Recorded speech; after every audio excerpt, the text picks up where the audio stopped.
Good evening, race fans, and welcome to yet another round here with Velocity Racing League. It's been a little while since the last time we covered a race here with VRL, about 2 weeks to be exact.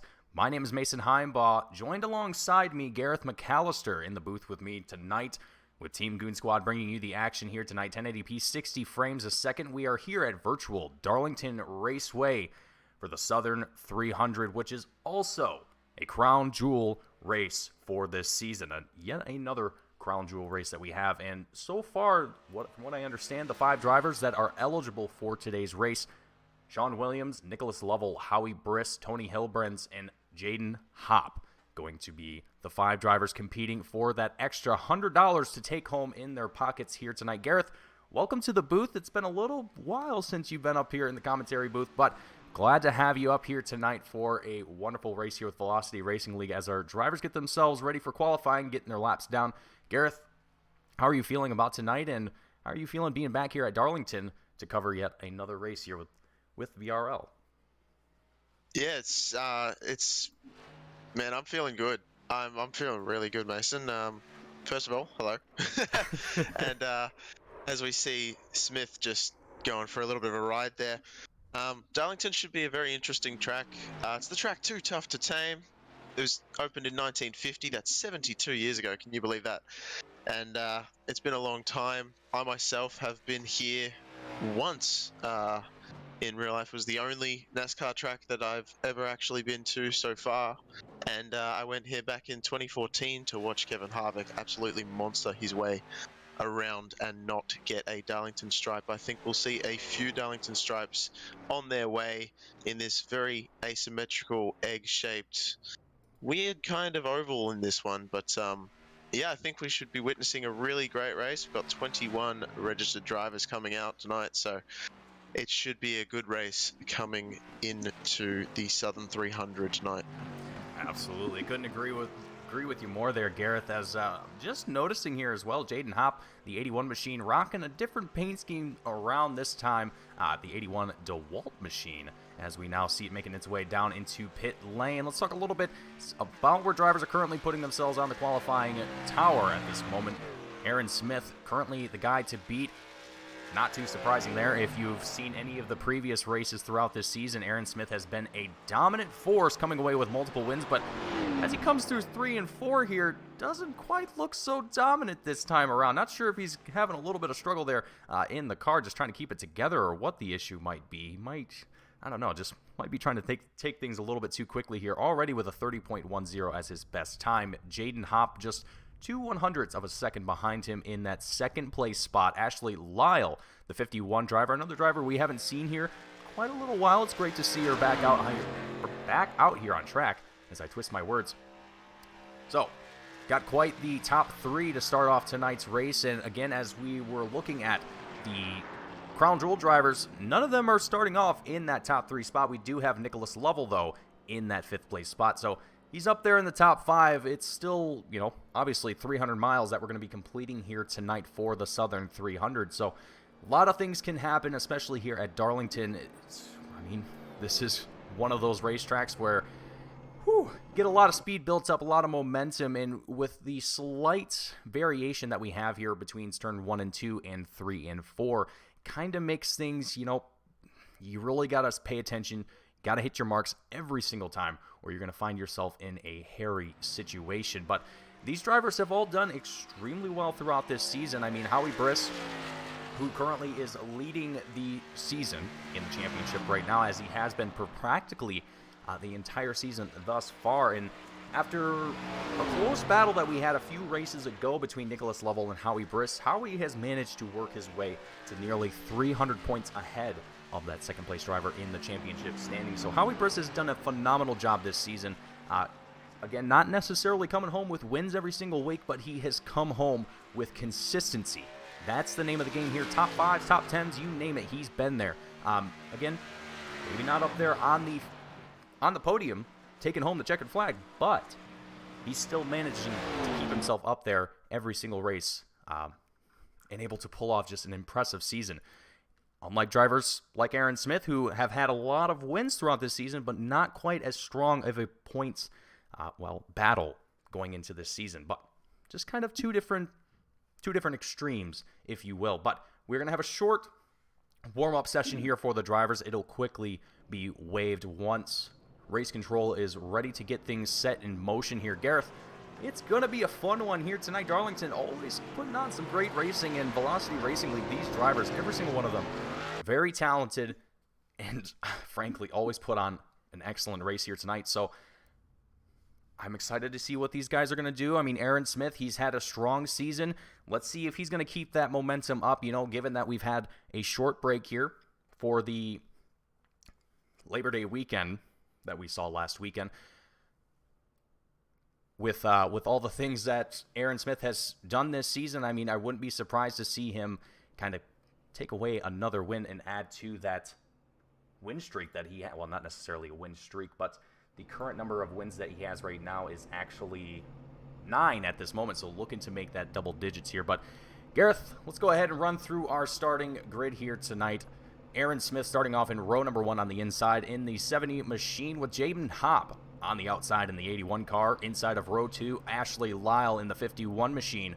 Charles Jurek, the number 76, taking that outside, with Nicholas Lovell on the inside of row 3, the 37 car. Howie Briss on the outside in the 97. Tony Hillbrand's inside of row 4 in the 92 machine. Logan Jones on the outside. Sean Williams on the inside of row 5 in the 89 car, with James Koulibaly in the 22 on the outside. Take it away, Gareth. Yeah, in 11th we have Thomas Sewell. In 12th we have Matthew Fitz starting on the 6th row. Tom Mercier in 13th. In 14th, Nicholas Corsell. 15th we have Patrick Colby. 16th, Benjamin Lacy. 17th, Scott Schuer, followed by James Miller, Michael Ashmore, and Howie Detray, rounding out our top 20. And sitting way down in 21st, William Britton. So hopefully William definitely can't go backwards, so we'll see William, I'm sure, move his way up as the race goes on. Yeah, and William Britton here, he is actually one of the drivers that we'll often see in the comments, you know, watching along throughout the race. I know that sometimes we'll see Britton kind of retire a little bit earlier in the race. I know that his work schedule and all that stuff kind of conflicts in the way of things being able to participate in these races. But it's always great to see every single one of these drivers showing up week in, week out, regardless of whether they finish the race or not. They're just out here to have a good time, put on a good show, not only for themselves, but for everyone watching at home. And to all of you that are tuning in for tonight's race, thank you, welcome.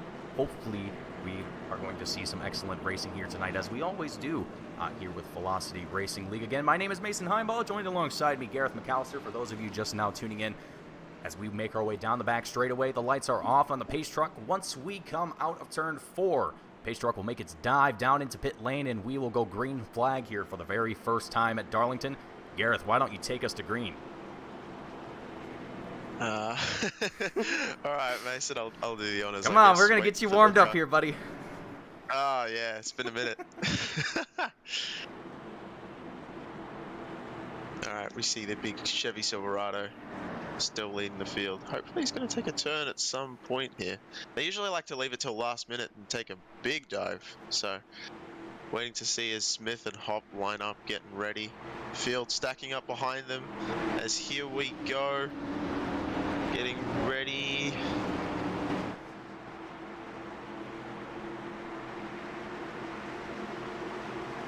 Three, two, one. Let's get this under green. And straight away you can see Aaron Smith with a nice jump. Jaden Hopp not quite having the speed underneath him to follow through. Ashley Lyle there making a good move into second place early on. And we already have a caution, Mason. Oh no, James Koulibaly, Benjamin Lacy, Tom Mercier. Let's see what happens here. We're looking at the 68 machine, the other DeWalt machine out there tonight, getting a little bit bent out of shape here. Let's take a look at the instant replay and see exactly what unfolded here. Is to see what's probably happened towards the mid-pack or the tail end. Yeah, we're looking at the midfield here now as we come through. Ooh, a tap to the rear end of the 77 machine, and 5, count them, 5 drivers getting bunched up there, all in the same bundle. That is it. You know what? I want to take a look at that one more time here because it's incredible how quickly these things can happen and how little time that you have to react to these incidents. So let's take a little bit of a wider view here, looking from above, going through one. There's that tap to the rear end, and away they go. And it's just, you have no time to react to something like that when you're behind the wheel.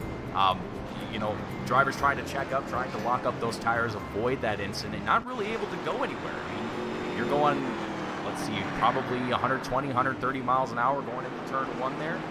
You maybe have a tenth of a second to react to someone who's maybe 20 feet, 30 feet ahead of you on the racetrack. But that's going to be our first caution of the race here tonight. Most of our drivers getting the jitters worked out here as, again, we took a little bit of a break over the holiday weekend. So drivers coming back after 2 weeks of not racing, at least for the Velocity Racing League series. So during that time, you know, maybe some drivers have taken some time to rip some laps here at Darlington themselves using the test sessions and stuff that you have available in the iRacing platform. But some drivers don't do that. Some drivers are very confident in their abilities. They're able to just hop in the sim rig, join the session, and turn a couple practice laps, maybe even none, and just send it. Hey, I wish I had that kind of talent. What do you think, Gareth? Yeah, well, I was just thinking, you know, sometimes I do that and it doesn't end up working out so well. But you know, this is Darlington. It is the track too tough to tame, and you know, often this track has only like one real groove. So starting too wide, obviously that's the NASCAR way, but I was expecting to see a little bit argy-bargy. Wasn't expecting to see a caution, but you know, it happens. I'm sure, as you said, everyone's been away for a couple of weeks, so work out the jitters. This track very, very difficult to just show up and just try and run it. So hopefully we can work out the kinks and everyone can get themselves reacquainted with these machines and get it back going. Absolutely. And just to answer a couple questions and a few people saying hello and shout outs, 828 Productions, thank you for joining us for tonight's race. Great to have you here. Don Hilbrands, great to see you here for another race this week. Don, let's hope that we can see that 92 machine pull off a podium or maybe even a win. Let's see how it goes for him. Yap it. How would I find out how to join this league? It looks like a blast in these cars. Well, one thing I can tell you here is if you are a subscriber to the iRacing service, you can head on over to that, go to the league directory, search up Velocity Racing League. You can apply to that league if they do have any openings. I'm pretty sure that they do. They're always welcoming new drivers, as I'm pretty sure Benjamin Lacy, the 20 machine, is actually one of those new drivers here tonight, as this is a name that I have not seen yet this season. So Yap it, or anyone else watching this race wants to get in on this, look up Velocity Racing League on the iRacing service. I'm sure they'll probably find them elsewhere, but right off the top of my head, head on over to iRacing, head to the league directory, we'll find them in there. And you'll reach out to Tony Hilbrands and he'll get you squared away, as we're going to go back to our green flag action here as Aaron Smith doing a little bit of popping in, popping out.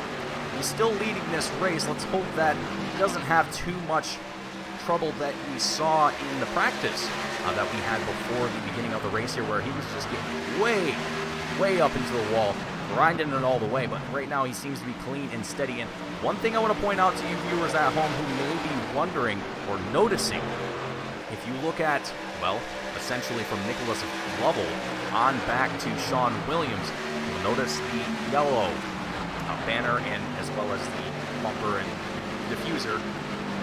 That is to indicate that they are a crown jewel driver in this race here tonight. So all of these cars, these 5 cars that you see all barreling down the back straightaway heading into turn 3, all looking to fight for that $100 to win. And frankly, I mean, if I was a sim racer and I had the opportunity to come home with $100 just for sitting in my seat and turning my wheel, I would love to. But unfortunately, that requires a tremendous amount of skill. These guys definitely make it look a lot easier said than done. As we continue along with our race here, kind of single file for the most part throughout the track here, Garrett. What kind of strategy do you think you would play out if you were a driver here? Ooh, as we see Scotch. Nope, that's not Scotchshire. William Britton. Oh, no. Oh, big smack to the rear end, too. The Budweiser 64 machine finding himself in a bit of trouble here. Let's take a look at the instant replay here. We saw that trouble, too, coming into 3 right before. So let's take a look here. Trailing right behind. Oh, man. It seems like he just got back. Yeah. I thought he went to turn down and he just wasn't expecting the car on the bottom to just be checked up so far. Here's one more time. It actually looks like he might have made slight contact with the wall just before. So if we look here, I'll play this in slow motion for everyone at home too, just so we can kind of see what I'm talking about here. There it is. There's that little bit of contact to the wall, and it looks like he's trying to get away from that. Dips down way too far, tries to correct it, and it's too much from there. He is just sliding at this point. Unable to, does oversteer bit him bad. That is a rough way to get involved in an incident. Hopefully the 64 machine isn't going to be too beat up here. Let's take a look at him down in pit lane at this moment.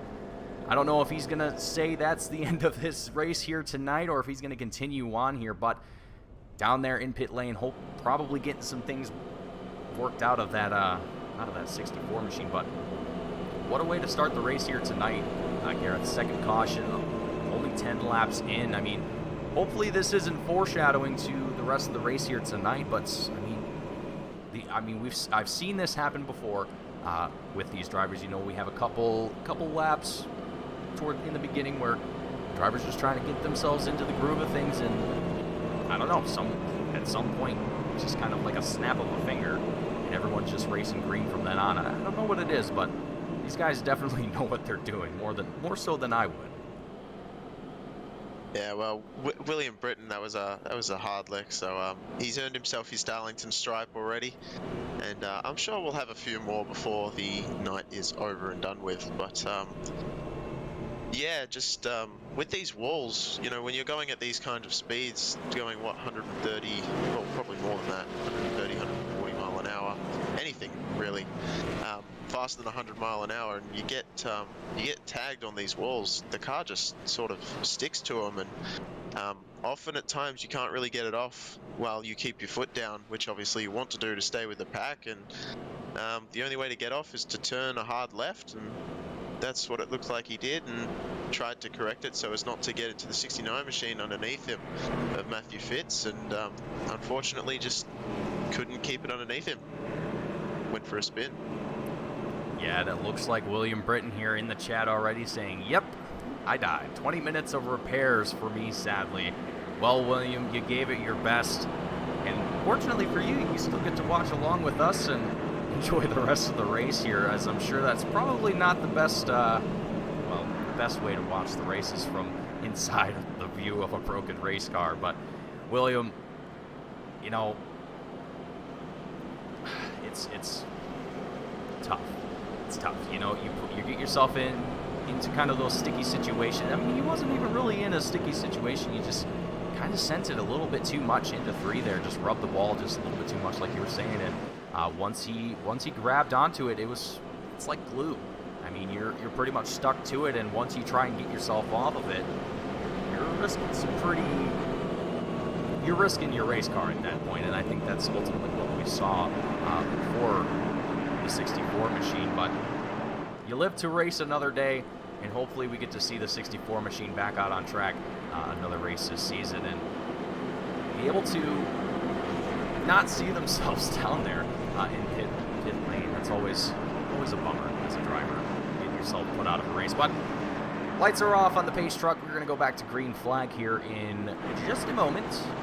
So far, the top 5 of the field really hasn't changed a whole lot. Aaron Smith, Ashley Lyle, both going to be duking it out side by side with Nicholas Lovell, Tony Hilbrand in the second row, Howie Birch, Jaden Hopp in our third row. Pace truck diving down into pit lane as we come out of turn 4, waiting to enter the Geico restart zone here at Darlington Raceway.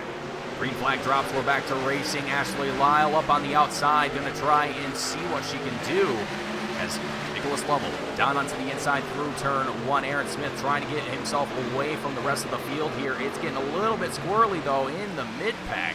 Drivers trying to find any sort of room that they can, getting single file down the back straightaway, heading into turn 3. Ashley Lyle trying to see what she can do here. Whoa. Okay, Ashley coming down into pit lane here. I'm not exactly 100% certain what for. Something doesn't seem to be right here for Lyle. That might be the end of her race here tonight. Hopefully not, but I don't know. Gareth, I mean, we're seeing a lot of drivers get real squirrely here. I mean, what do you think could be contributing to this at this moment? I mean, it doesn't seem like the racetrack is too hot. I mean, maybe it's just tires aren't getting warm enough, fast enough. What do you think the problem could be here?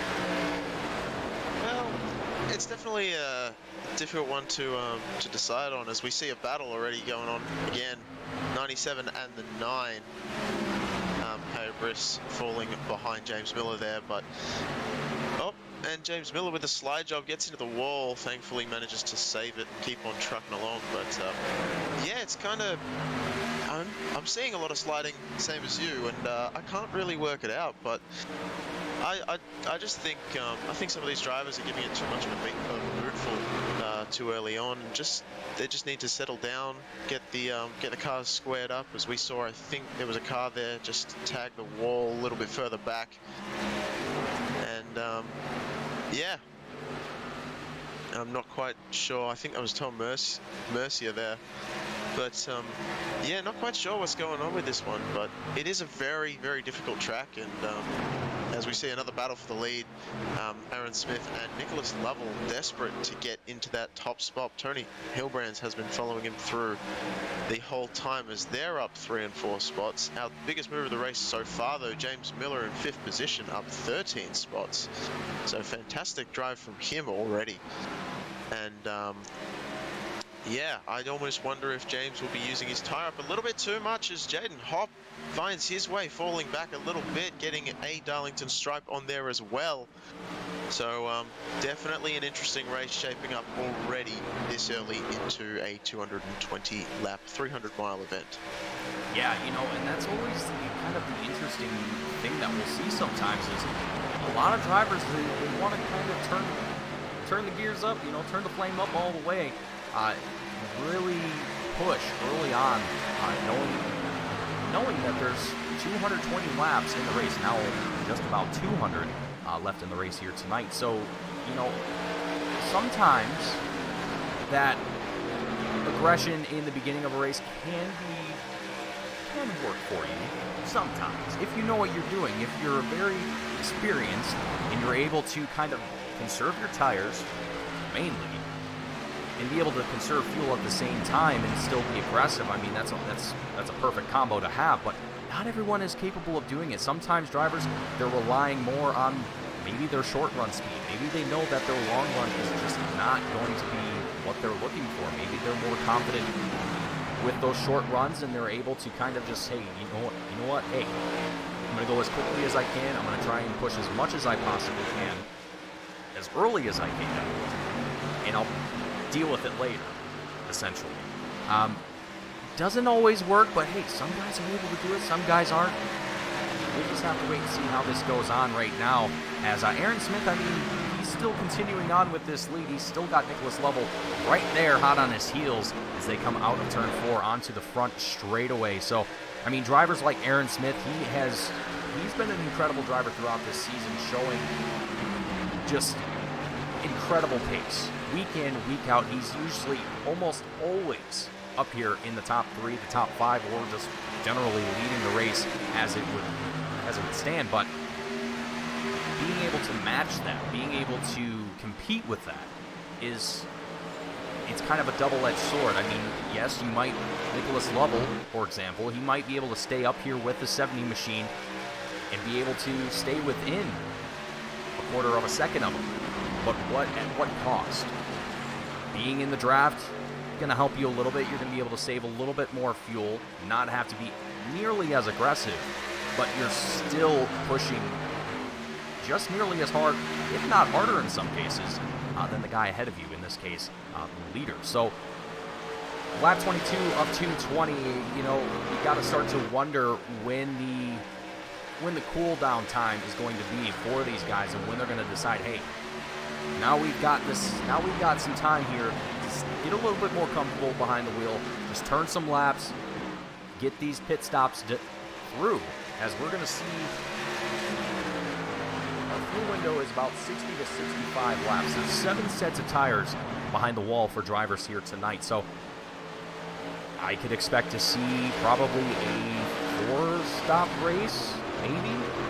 That might be a little high, but we'll just wait and see here. 60 to 65 laps for fuel.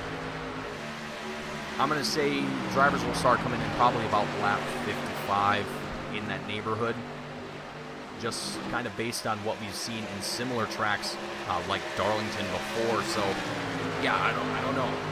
A lot of different drivers with a lot of different theories on what kind of strategy is the best to play out here, but a lot of drivers have seen different sorts of success throughout this season. So I don't know. I'm curious to see how this is going to play out. We're currently just tagging along with different drivers throughout the field. We've got currently Logan Jones, Nicholas Coruscant, Patrick Colby, and a little bit of a three-piece as they come through turns 1 and 2. For Logan Jones, actually, big contact to the outside wall going through 1 and 2. And folks, this is a look at this. Perfect example of just how difficult it is to get away from that wall once you're stuck on it. It can feel impossible at times. Oh yeah, it's just it just grips you. It just absolutely grips you, and that's the thing. You want to get really high to get the runoff, but if you get too high, you're going to find yourself hitting that wall, and it's definitely going to stick to your car. And, you know, on the subject earlier, you said, Mason, you were talking about downforce, you know. I mean, well, not downforce. You were talking about slipstream and being in the draft. And, you know, it's an interesting point you raised there, because you will save some fuel. You will go a little bit quicker than the guy in front of you. But what's not often talked about when you're in the draft is you actually lose downforce from the fact that the air's not rushing over the car behind, because of that pocket of air that's created from the car in front. So you've actually got a little bit less grip in the actual corners, making these cars even looser than they already are. So it can be tricky, even if you're right behind someone, to actually make that pass, as it's harder to get the power down and harder to turn the car into the corner, as we see Nicholas Lovell trying to fight back the position that he lost from Tony Hilbrand's just a few laps ago. So it should be, it will be an interesting race all the way through. But yeah, I agree with you in the sense that some of the cars will probably be sim racing. I'm sorry, I had to laugh at that one. Yeah, so I think it'll be an interesting race to see people come down a little bit earlier than the fuel window actually allows or requires, just because of the looseness of these race cars. Yeah, I agree. Yeah, and we even just to touch up on that as well, William Britton actually mentioned in the broadcast chat that the setup is really loose here tonight as well.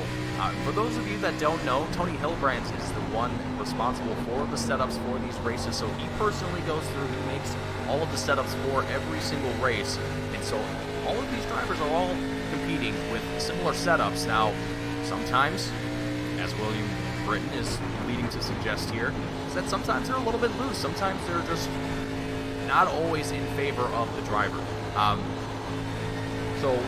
And that's kind of always the challenge that you face with fixed setup leagues such as Velocity Racing League, where, you know, not every driver is going to be able to use that setup the same way. You know, it's a good way to level out the field, but some drivers are going to do better than others at other tracks. You know, it's a combination of things, but that's what really makes the racing, I think, great here, as we see contact to the wall from Tony Hilbrand's the 92 machine.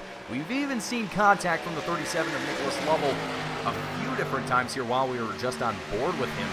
just a second ago, as we see Jaden Hopp, the 81 machine, down to the inside, looking to move up a position or two here as they fall back single file coming out of turn 4 onto the front straightaway. So, yeah, I mean, it definitely seems like this setup is pretty aggressive here tonight as far as just trying to keep these cars in a straight line and staying as fast as you possibly can. I mean, drivers are ripping it around the track right now. It looks to be coming down the straightaway about 170 miles an hour is the top speed that I'm seeing flash across my screen here. So these drivers are definitely moving and grooving, but it's definitely not an easy car to drive at this moment. And we can see it up here in the booth as well.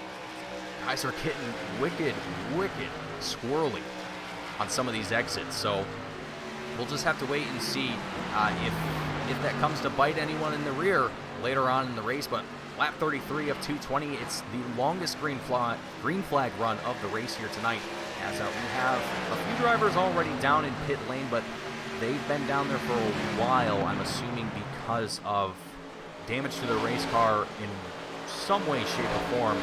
Sean Williams, the 89 driver, Michael Ashmore, the 98 car, as well as Howdy D-Tray, all still down there in pit lane for one reason or another.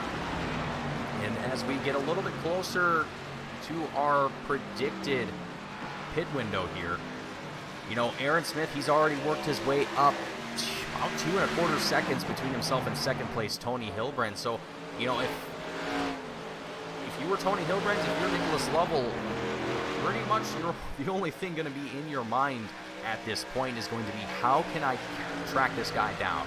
How can I get myself to the rear bumper of that 70 machine or even make a pass? This is where your race strategy is going to come into play, and it's going to play huge into the outcome of your race. So some drivers, they might opt to come in early.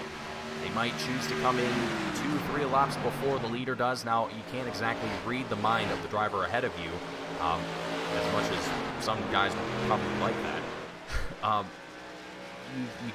You're playing, it's a gamble, essentially, is what I'm trying to get at. So you can come in early, try and get yourself ahead of that leader by pit position, or you can just stay out. You can say, hey, you know what, I'm going to stay out longer than you, and I'm going to try and keep myself ahead of you. Might not work, might work. It's all a gamble, folks. So I'm curious to see what these drivers are going to do once that pit cycle begins, and especially for these three.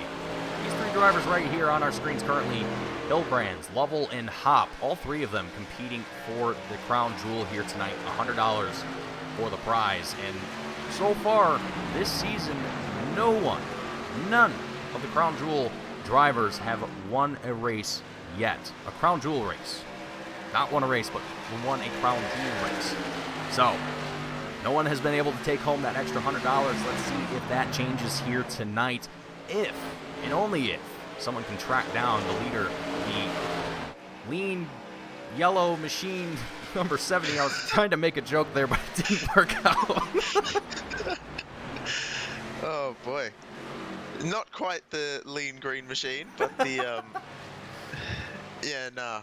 Well, I thought about like something to do with lime, but that's or a lemon or a banana. I don't know. Anyway, it doesn't matter. Aaron Smith is yeah, he's really checked out of the field. 3-second lead. There's a 69 up in the top. That's gonna be Matthew Fitz. Matthew Fitz has had a real tough time of Darlington so far, earning quite a few stripes on the right side of that vehicle. So definitely a difficult track, and obviously with the loose setups not helping him out too much. But he's trucking along, and it's nice to see the spirit continue on as we keep racing. Jaden Hopp looks like just overtook Tony Hilbrands. And so did Nicholas Lovell, so I wonder if Hilbrands seemed like maybe tagged the wall or something like that there.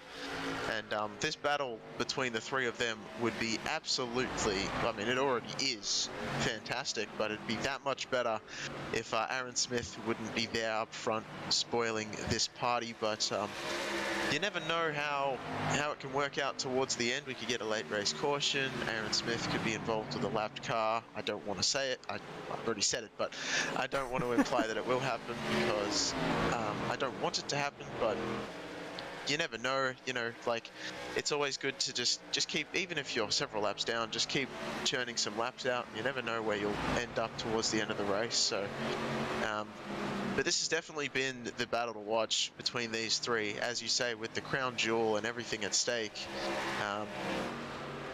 I'm very surprised to see Jaden Hopp has gone away from the other two.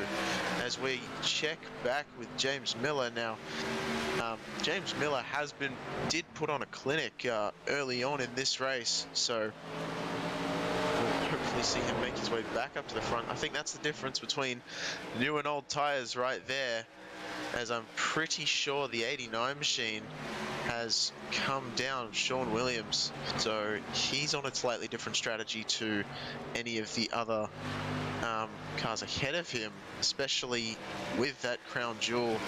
As you can see, the yellow decals on the front splitter, the front spoiler, and the rear spoiler, and on the windscreen to signify the crown jewel racing driver. So it should be definitely an interesting strategy game coming in, as we look and see James Miller coming down pit road. Yeah, Miller's coming down pit road. Mercia has come down pit road as well, the 68 driver, as well as Matthew Fitz, also making his way down here into pit lane, the 69 Sparkle Unicorn machine, even though I don't think it's the Sparkle Unicorn anymore. It's Indiana something or the other. But anyway, yeah, Matthew Fitz here, he's definitely not seeing the best night at Darlington. You can see the right side of that 69 machine definitely having lost some of its vinyl to the side of the track here tonight. But so far, no one in the top, well, actually,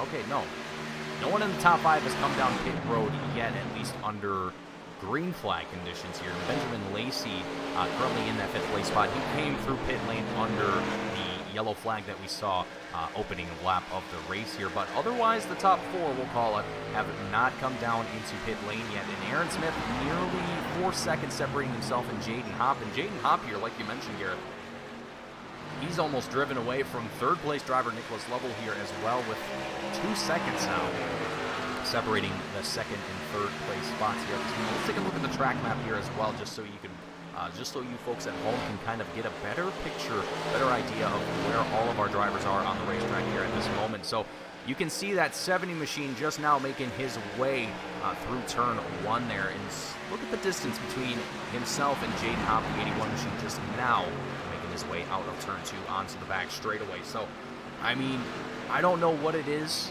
that these drivers do to be so fast, and I mean, just particularly for Jaden Hopp here, I mean, it just seems like out of nowhere he's just suddenly got all this pace that we really didn't see in the first kind of half of the race here. Sean Williams getting stacked up right behind the 92 driver of Tony Hillbrand's.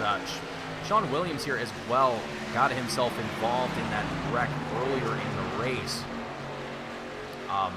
Found himself down in pit lane for quite some time. The last time he was in, he was down there for about 5.5 minutes down there in pit wall, just waiting to get back out here on track. So he is down a number of laps here at this point in time. So probably not going to be feeling the best about his race here tonight. But Howie Briss, Tony Hillbrand's, meanwhile, they're going to be duking it out side by side. A little bit of contact between the two as they come through turn 1. Hillbrand's backs off. He is going to let the 97 driver on by as we come out on turn 2 onto the back straightaway here. Folks, pit stops are going to be happening here very, very shortly, within the next 7 laps, I would have to assume. Could be a little bit later than that. Some drivers might want to stick it out the full 60 to 65 laps for the fuel that they have in the tank. They might just push those tires all the way to shreds before they bring it down into pit wall. So I'm curious to see who is going to be the first one of the top 5 to take the cake here. Well, not necessarily take the cake, but to come down pit lane, get that fresh set of tires, fill up on fuel, and get ready for the next stint of their race here tonight. So going back on my math here, yeah, I think about 3 stops, I think, is what is going to be what we're going to see here tonight. going to correct my initial assumption of 4, and I'm going to stick with 3 now, as I think that's probably what it's going to take here tonight to finish this race in particular. Now that we've seen a more lengthy green flag run for these drivers, I think everyone's got a pretty good idea of how they want to continue on tonight. I don't think we're really going to see too much. Oh, right as I say that. And right as I say that. Thomas Sewell, the 77 driver, getting himself involved in a little bit of a pickle here. Let's take a look at the instant replay and see what happens here. Oh boy, that's not what we want to see. And it's the Cheetos machine. Man, I love Cheetos. Come on. All right, let's back this up here just a little bit. We're going to take a look at... Oh, man, he started a slide way early into there. So coming through 3 here. And the contact to the wall. He tried to slow that car down, but I'm curious where the caution... There it is. Oh, there it is. Yep. Yeah, just, yeah, you can't park there, so... Just gotta spin yourself around and get it started back up, but that's great news for everyone who didn't come down to pit road yet, as we see all of the drivers who are on the lead lap come down and put some fresh rubber on their vehicles. Yeah, this is the perfect opportunity to do so as well. I didn't mean to cut you off there, Gareth. Go ahead, keep talking.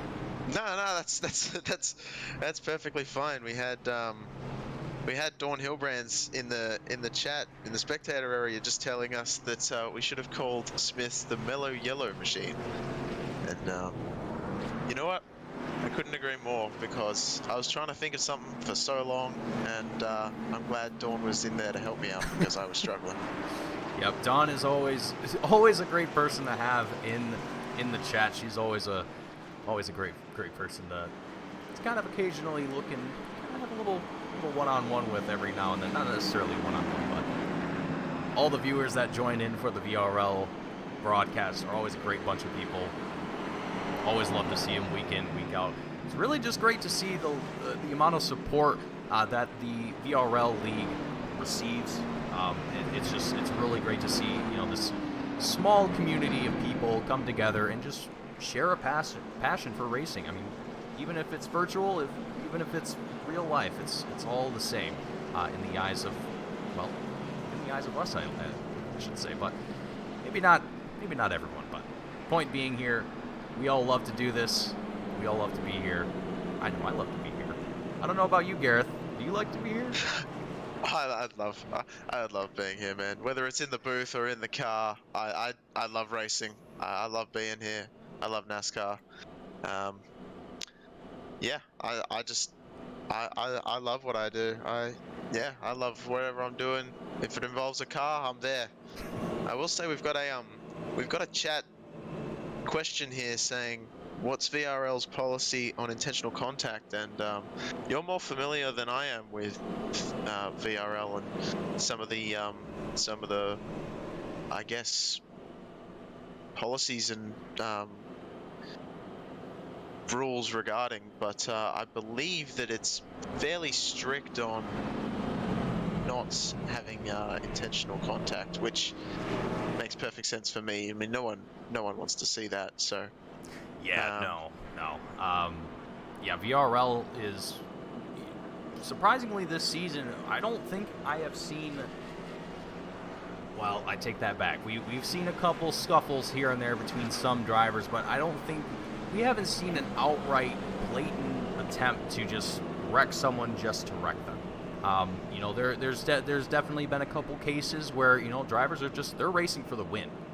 You know, and you're gonna do what you can to get that win, whether it's, you know, it's giving that little bit of a bump to the rear, you know, saying, hey, I'm here. And sometimes that results in a wreck, sometimes it doesn't, but you know, that's the nature of racing.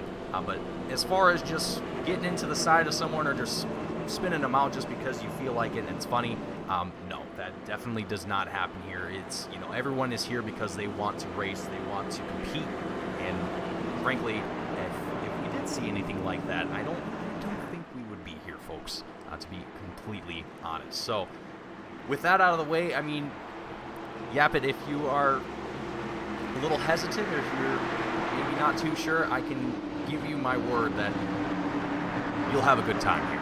I can assure you of that. But the pace truck has made its dive back down into the pit lane. We work our way through the Geico restart zone. The green flag drops here once again. Aaron Smith just showing his dominance, just flexing the muscles on that 70 machine, able to pull off an impressive gap here right out of turn 2 onto the back straightaway. It's Jaden Hopp, Nicholas Lovell, Benjamin Lacy following behind in the top 4 spots.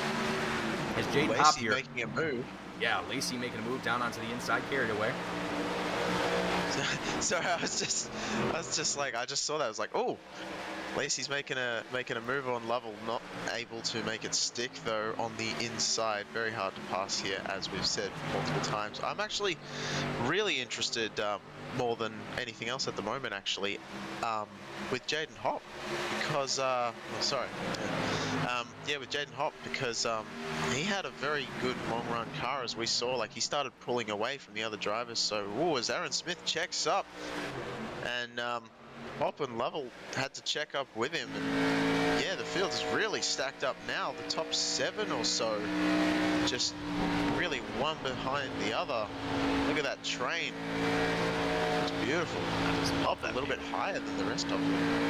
Yeah, Hopp's a little bit higher than the rest of them, getting a bit close to that wall. I'd be a little bit worried about hitting that, but yeah, as I was saying, Hopp certainly had something of tyre saving going on, so not quite sure.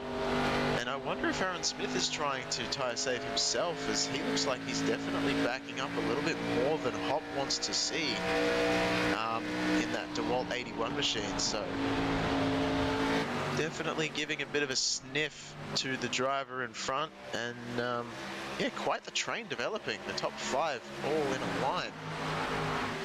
Yeah, these guys are all going to be pushing it here, pedal to the metal. I mean, it's, we're only about just over a quarter of the way through the race here tonight, but everyone behind Aaron Smith right now, they know it's going to be extremely challenging to make that pass.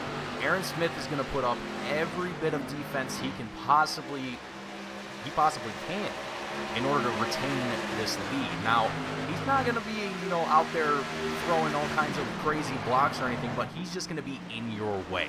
He's going to make sure that you aren't going to have an easy way around him. He's going to make sure that it's going to be, you're going to work for it. Now, Jaden Hopp here, the 81 driver, he definitely knows what he's doing. He knows what it takes to be able to challenge the 70 driver. Jaden Hopp, 3rd place in the championship standings right now, so not exactly someone who's all ill familiar with challenging someone like Aaron Smith. But what I'm curious to see here, the fact that we're seeing this battle so close now that we've restacked the field after Aaron Smith was able to pull off nearly, last time I looked, I think it was 4 seconds before that caution.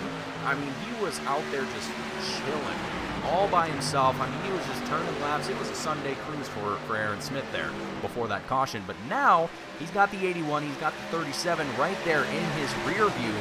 They're both buzzing like bees back there, and they are angry and want to get up there into the lead. Maybe not necessarily angry, that's not the right word. They want to get into the front. They want to win this race here tonight, and reasonably so. Both of them got those crown jewel stripes on their car. They're looking to take home $100 here tonight. And I mean, Aaron Smith, actually, Gareth, this is kind of interesting. We have 2 different kind of dynamics here tonight. We have Aaron Smith, who wants to take home double-digit wins, and then we have drivers who want to come home with $100. That's pretty interesting, I gotta say. Well, triple digits versus double digits. I know who wants it more. But yeah, look, certainly an interesting one to come by. And Aaron, I'm not quite sure how Aaron seems to be driving this one, but definitely backing up into the corner a little bit more than some of the other drivers behind him, as we see Tony Hilbrand's just making his way back up, I believe, or has he fallen back a bit? Aaron Smith dropping down the field. Aaron Smith. Yeah, that's That's definitely something I did not expect to see at all, but it is something I alluded to earlier on that you never know what's going to happen. So all of a sudden, we've got a battle for $100 on our hands. Yes, we do. And now I just have the question in my mind, what in the world happened to Aaron Smith? He came in lap 51 with the rest of the field. I can't imagine that, has any damage to that car. At least I would hope not. Looking at his pit lap right now, I'm bewildered right now. But yeah, battle for $100 now as Jaden Hopp takes the lead in the 81 machine. Nicholas Lovell in that second place spot, and Lovell not too far behind Jaden Hopp here, just under a quarter of a second, actually, about a tenth between these two drivers. So the 37 driver, Nicholas Lovell, second place in the season standings. So we have the second and third place drivers in the championship both duking it out here for an extra $100 tonight. And frankly, with Jaden Hopp up here in the front, I don't know. I don't know how easy it's going to be for Nicholas Lovell to be able to get up ahead of Jaden here. Jaden has been an extremely dominant driver. Well, he's been an extremely good performer in this season. 3 wins to his name. He's been up there near Howie Briss as far as top 5 and top 10 finishes. 14 top 5 finishes, 18 top 10 finishes for the 81 driver. So, he's seen a lot of consistency himself, as well as Nicholas Lovell. All 3 of these drivers have just done a phenomenal job this season. So, seeing these two duke it out, it's going to be a very spicy one, and with still a long race left to go and still plenty of strategies yet to be played out. So I wouldn't exactly be holding my breath here right now, just quite yet. But I got to come back. I got to touch on this. Aaron Smith still down here in pit road, and I still don't know why. I have no idea what happened to the 70 driver. I can only assume maybe it's his bedtime. Maybe it's something went wrong with his sim rig. I don't exactly know for certain, but Aaron Smith here down in pit lane after an extremely dominant lead in this race here tonight, going to fall down a number of positions as well as losing a number of laps here. So unfortunately, I think that's going to be the end of Aaron Smith's race here tonight. Sad way to see such a dominant performance brought to an end here for seemingly, well, I don't want to say no reason, but that's what it looks like, and it's a bummer. Well, we saw a similar thing from Ashley Lyle, earlier on before that third caution at lap 50 or so. I think it was lap 52. Ashley was up close to the front next to Aaron, and she came down pretty early on as well. So not quite sure what's going on there. But I did want to touch on this, Mason. I did want to ask you, with Jaden and Nicholas in the first and second spot, do you think, if you were Jaden right now, would you try and conserve your tires while keeping Lovell behind you, or would you just try and Oh, that was close. That was close. That had me panicked. I was biting my lip there for a second. Nicholas Lovell is in the wall. Yeah, he's really struggling with that car right now, isn't he? As Howie goes on by, and I was gonna ask if you were Jaden with those cars still not too far behind him, would you work on saving your tires, or would you try and push to create that kind of second and a half gap that will give you a little bit more of a buffer zone? Well, see, that's the thing. I think at that point you kind of have to read what the drivers behind you are doing. If you're conserving, if you're trying to play it safe and conserve those tires to conserve your fuel, and you're seeing cars come up in your rear view and they're what feels like inches behind you, that's probably not the best strategy to make. So right now, if I'm Jaden Hopp right in this instant and I see the 7 of Nicholas Forcell right behind me, he's not exactly gaining a terrible lot. So if he's conserving right now, if he's just trying to take it easy, it's probably okay. He's probably going to be able to retain this about a half a second gap, maybe be able to extend it a little bit if he wants to push, say, turns 3 and 4. Maybe he wants to go a little bit faster through there, take it easy through 1 and 2, or vice versa, whatever the case may be.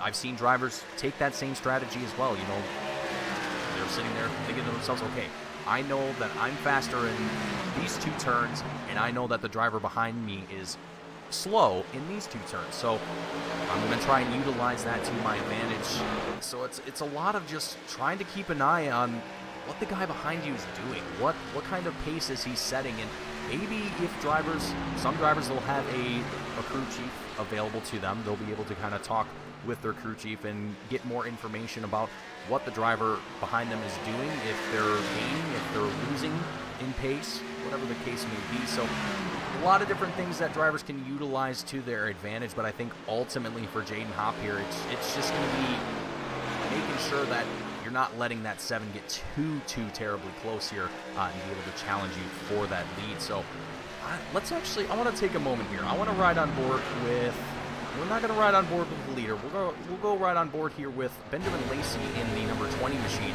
from the helmet camera, and let's just take a moment here just to kind of, oh man, side by side here as well with Howie Briss, the 97, up on the outside as they come down the back straightaway heading into 3. Ah man, that's always a great feeling, even in the virtual space when you're driving along side by side, 150, 170 miles an hour. I can't describe the level of adrenaline that you get from it. Yeah, I mean, it's not quite like anything else. And are you sure you didn't know that pass was happening when you changed over cameras? Because that was pretty. Oh, there we go again. Quite a battle, actually. This one's turning out to be, and the 51's right there as well, and Hilbrand's coming in. Yeah, Hilbrand's, Ashley Lyle all getting themselves back up in the mix here. We're starting to see a pretty good pack here, Garrett.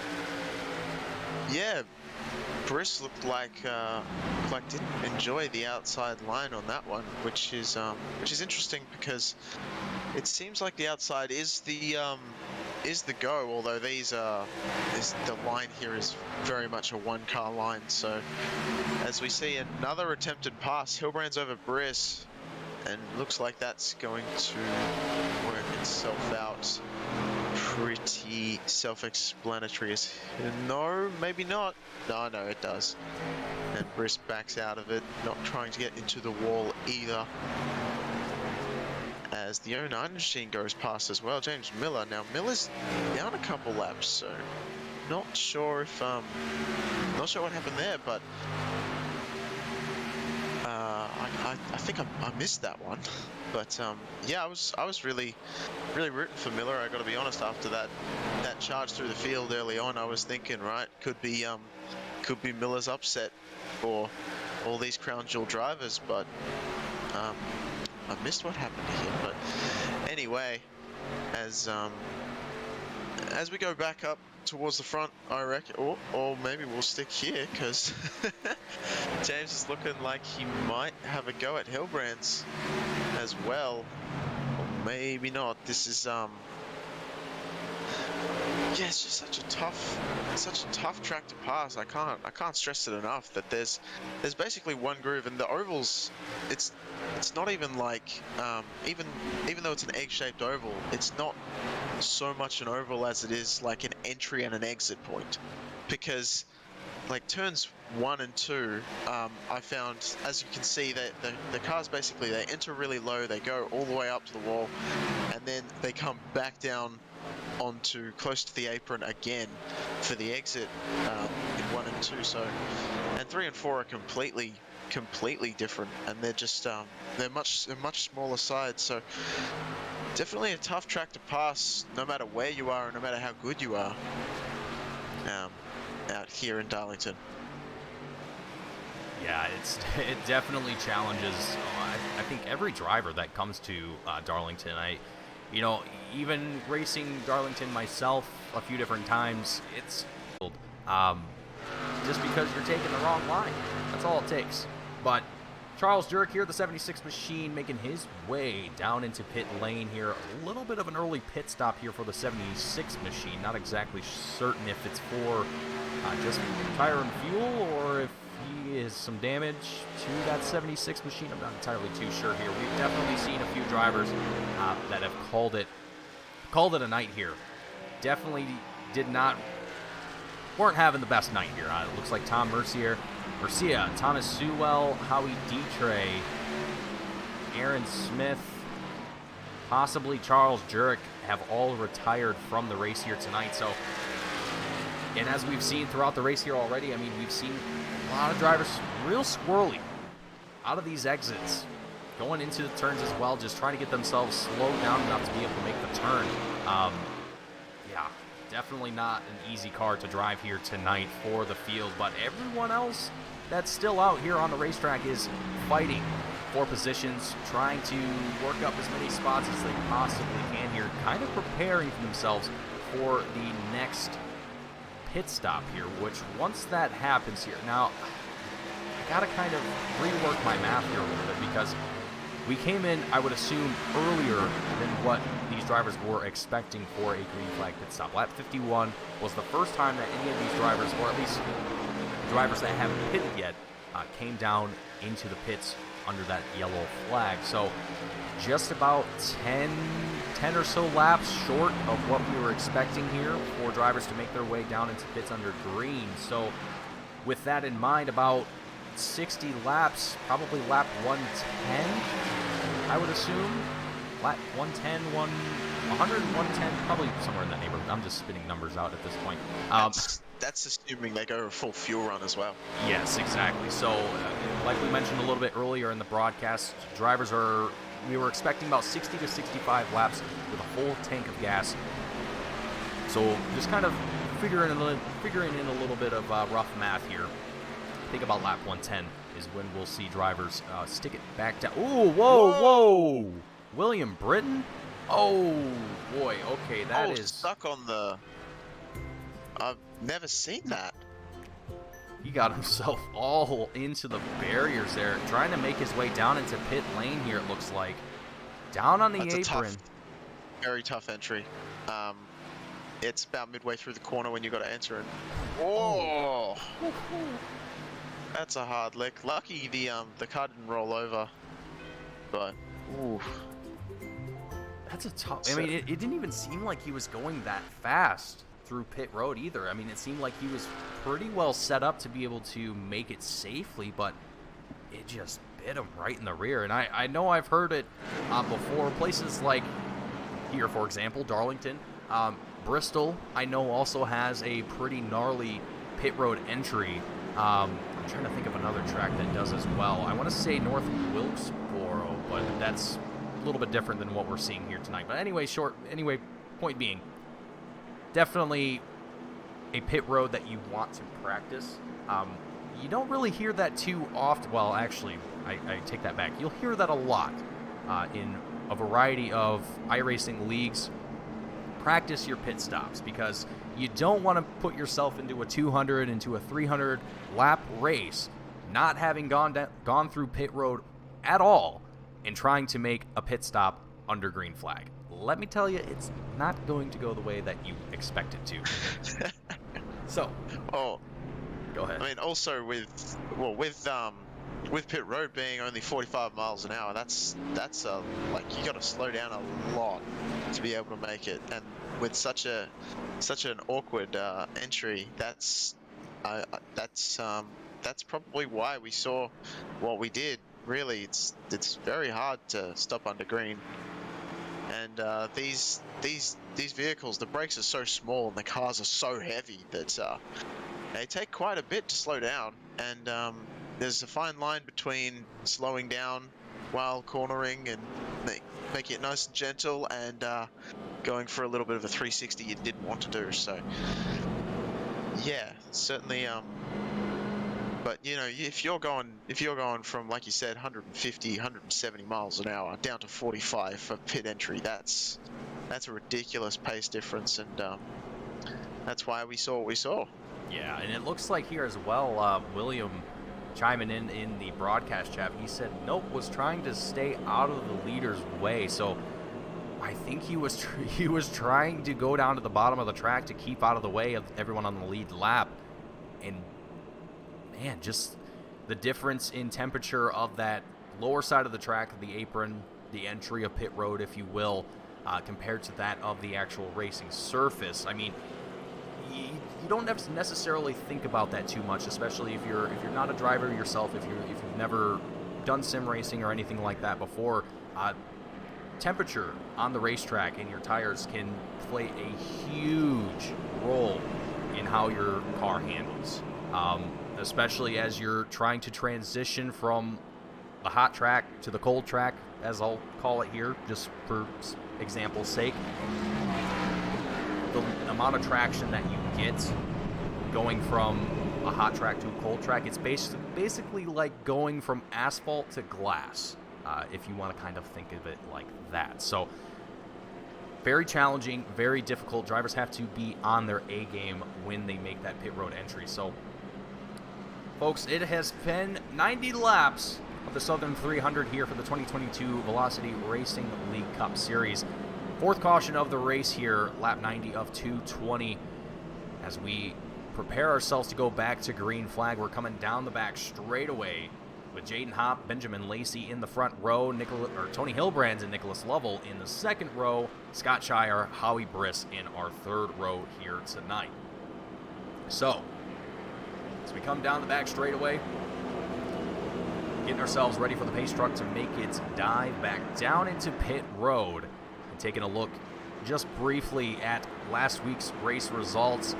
Sean Williams, James Miller, and Scott Shire all coming home with the top 3 last week, and the only one up here in the top 5 currently is Scott Shire in that 5th place spot here tonight. So are we going to see anyone on the podium from Bristol back here tonight at Darlington?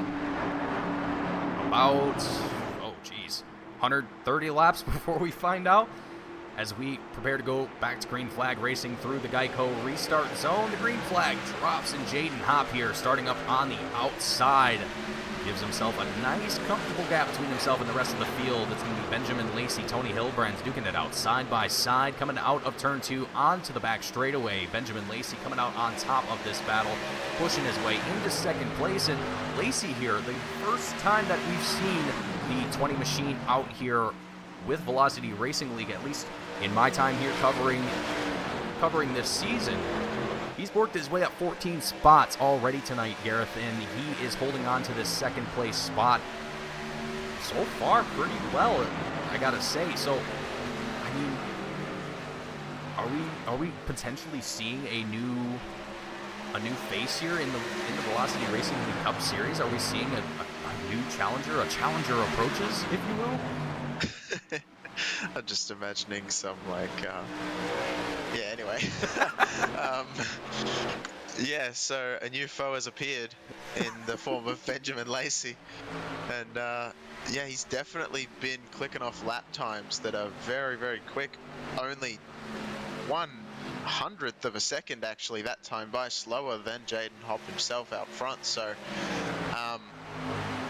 Lacy definitely a force to be reckoned with, it looks like, and hopefully we see Lacy come back quite a few more times towards the end of the season, and you never know, might be challenging for some more wins later on, and hopefully I don't want to jinx him, but he can stay up close to the front. We can see him later on.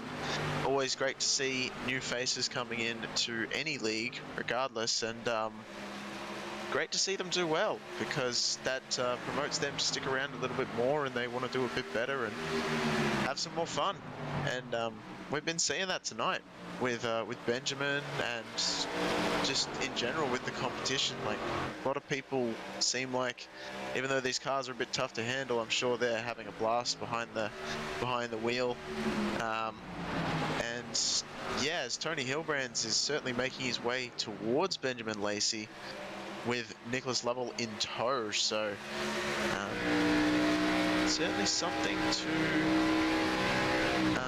prepare for, I guess, as Benjamin is going to try and hold up these guys behind him, which will actually benefit Jaden Hopp immensely, as he wants to see this battle unfold. That way he can create a bit more of a gap to the other $100 crown jewel drivers behind him. Yeah, Jaden Hopp taking these guys to Gapplebee's as he's got just over about a half a second gap between these drivers at this moment. So Jaden Hopp's going to be eating good tonight if he continues on his path to victory. Still 123 laps left to go as we cross the checkered line. We're riding on board with Nicholas Lovell here in the 37 machine, currently holding on to 4th place. But folks, as we are on lap 97 of 220 here tonight, we're going to go ahead, we're going to step away from the booth. Oh, wait a second.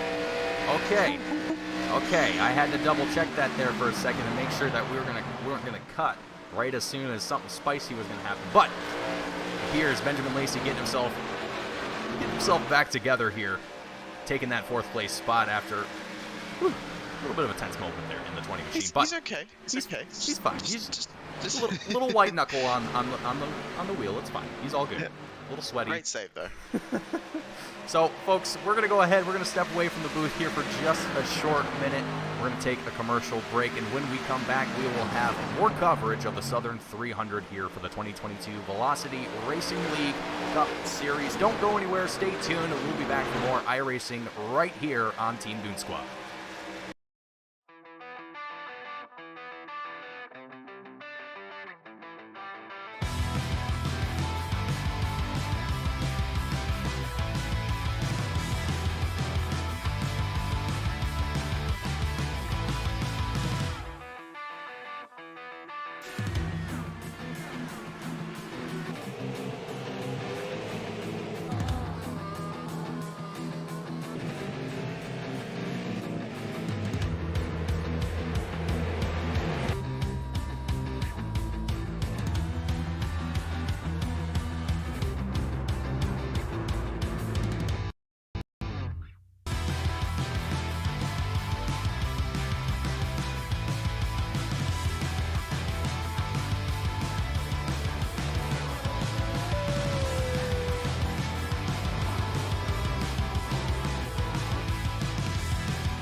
Alrighty, folks, welcome back to the 2022 VRL Cup Series, the Southern 300. Currently, Jaden Hopp, he's still out there just chewing away on his meal while he is leading this field with about a second of a gap between him. I mean, at this point, Jaden Hopp probably could just keep one hand on the wheel and open up his phone and watch TikToks or something. I don't know. Anyway, Tony Hillbrand, Nicholas Lovell. Meanwhile, the other two drivers here for the Crown Jewel, at least the closest ones able to compete here for the Crown Jewel, with the exception of Howie Briss in that 4th place spot, just kind of hovering between about a three-quarter second gap between Nicholas Lovell and Howie Briss. But anyway, point being here, Tony Hillbrand's, I mean, this is one of the drivers here that has, Gareth, Tony here has seen some rough times in these races. I mean, he has been so close on multiple occasions, whether it's coming home with a win or being able to come home with a podium, but it seems like it's just the final 20 laps, the final 30 laps, there's always something that happens here. So I'm hoping, I'm praying that the 92 machine is going to see its way across that checkered line for at least a podium. I'm sure that's all that he wants to see here tonight, as I don't know if he's seen... Actually, you know what? I take that back. He's seen a win here. He has a win. He does have a win, and he does have 2 poles. So being able to just add on to that after just, I think, off the top of my head, I want to say he's probably been, I don't want to say robbed of a win, but he has seen a bittersweet end to about 2 or 3 races where he was so well and just got bit in the rear right towards the end. But so far tonight, it seems like he's got things pretty well under control for that 92 car, even with, you know, the little bit of, I guess, a little bit of struggle is what I'm going to say here for the drivers that we saw at the beginning of the race. I mean, a lot of drivers getting a little bit squirrely here and there. I mean, we're still seeing it a little bit, but I feel like it's calmed down. The sun is starting to set here on virtual Darlington, so track temperature should start to come down a little bit, possibly helping these drivers keep these race cars just a little bit more straight here. And so far it seems like we're seeing just that. So I don't know, with let's see, 113 laps before we see the checkered flag here tonight. I mean, Jaden Hopp, he's come away with an impressive gap here tonight, so kind of preparing for the next pit stop here. Gareth, what would be your plan? You know, if you're Tony Hilbrands, if you're Nicholas Lovell, I mean, what would be sort of your ideal game plan to tackle, you know, that 1 second gap that you have to Jaden Hopp? Well, I'll be honest, Mason. I'd wait for a caution. The caution's your best friend in these sorts of times, but or at least yeah, I reckon so. But you know, if we're going to go by the fact that this is probably going to stay a green flag run, which, you know, for all intents and purposes, I'm sure it will. I would almost be thinking that you want to judge it so that you come in a little bit early, but you definitely don't want to be in a situation where you're causing yourself to have 2 pit stops. As we see the number 4 struggling with in the wall, managing to get it out, no worries there. So yeah, I just noticed the logo on the front of that. I can't remember exactly what logo that is, but that was the logo I had on my first bike as a kid when I was growing up. Anyway, yeah, so sorry, a bit of a nostalgia trip for me there, but yeah, I'm not sure with Tony and Nicholas. I'd probably come down a little bit earlier than the pit window suggests. I'd probably come down. It depends on how they're feeling with their tires, really, because if they reckon, like we've seen Tony really struggle with the looseness of his race car, it's really he's been really struggling with the back end quite a lot, especially on the old tires from what I've seen. So he might actually want to try and, I'd almost say, stretch this run out so that, like, as much as possible, so that on the next green flag run, without any cautions, he has a little bit fresher tires than potentially Jaden or Nicholas in front of, or Nicholas around him. Nicholas, I think he has sort of a mid-length sort of car, as opposed to, well, I think, actually, you know what, I'm just going to say, I think it's really interesting because Jaden Hopp out front, we've seen him have great long-run speed. Hilbrand seems to have the short-run pace, and Lovell seems about midway, like about now. Lovell, as you can see, just making work through Tony. Tony's really starting to lose the rear end of his car there, so I'm not really sure, man.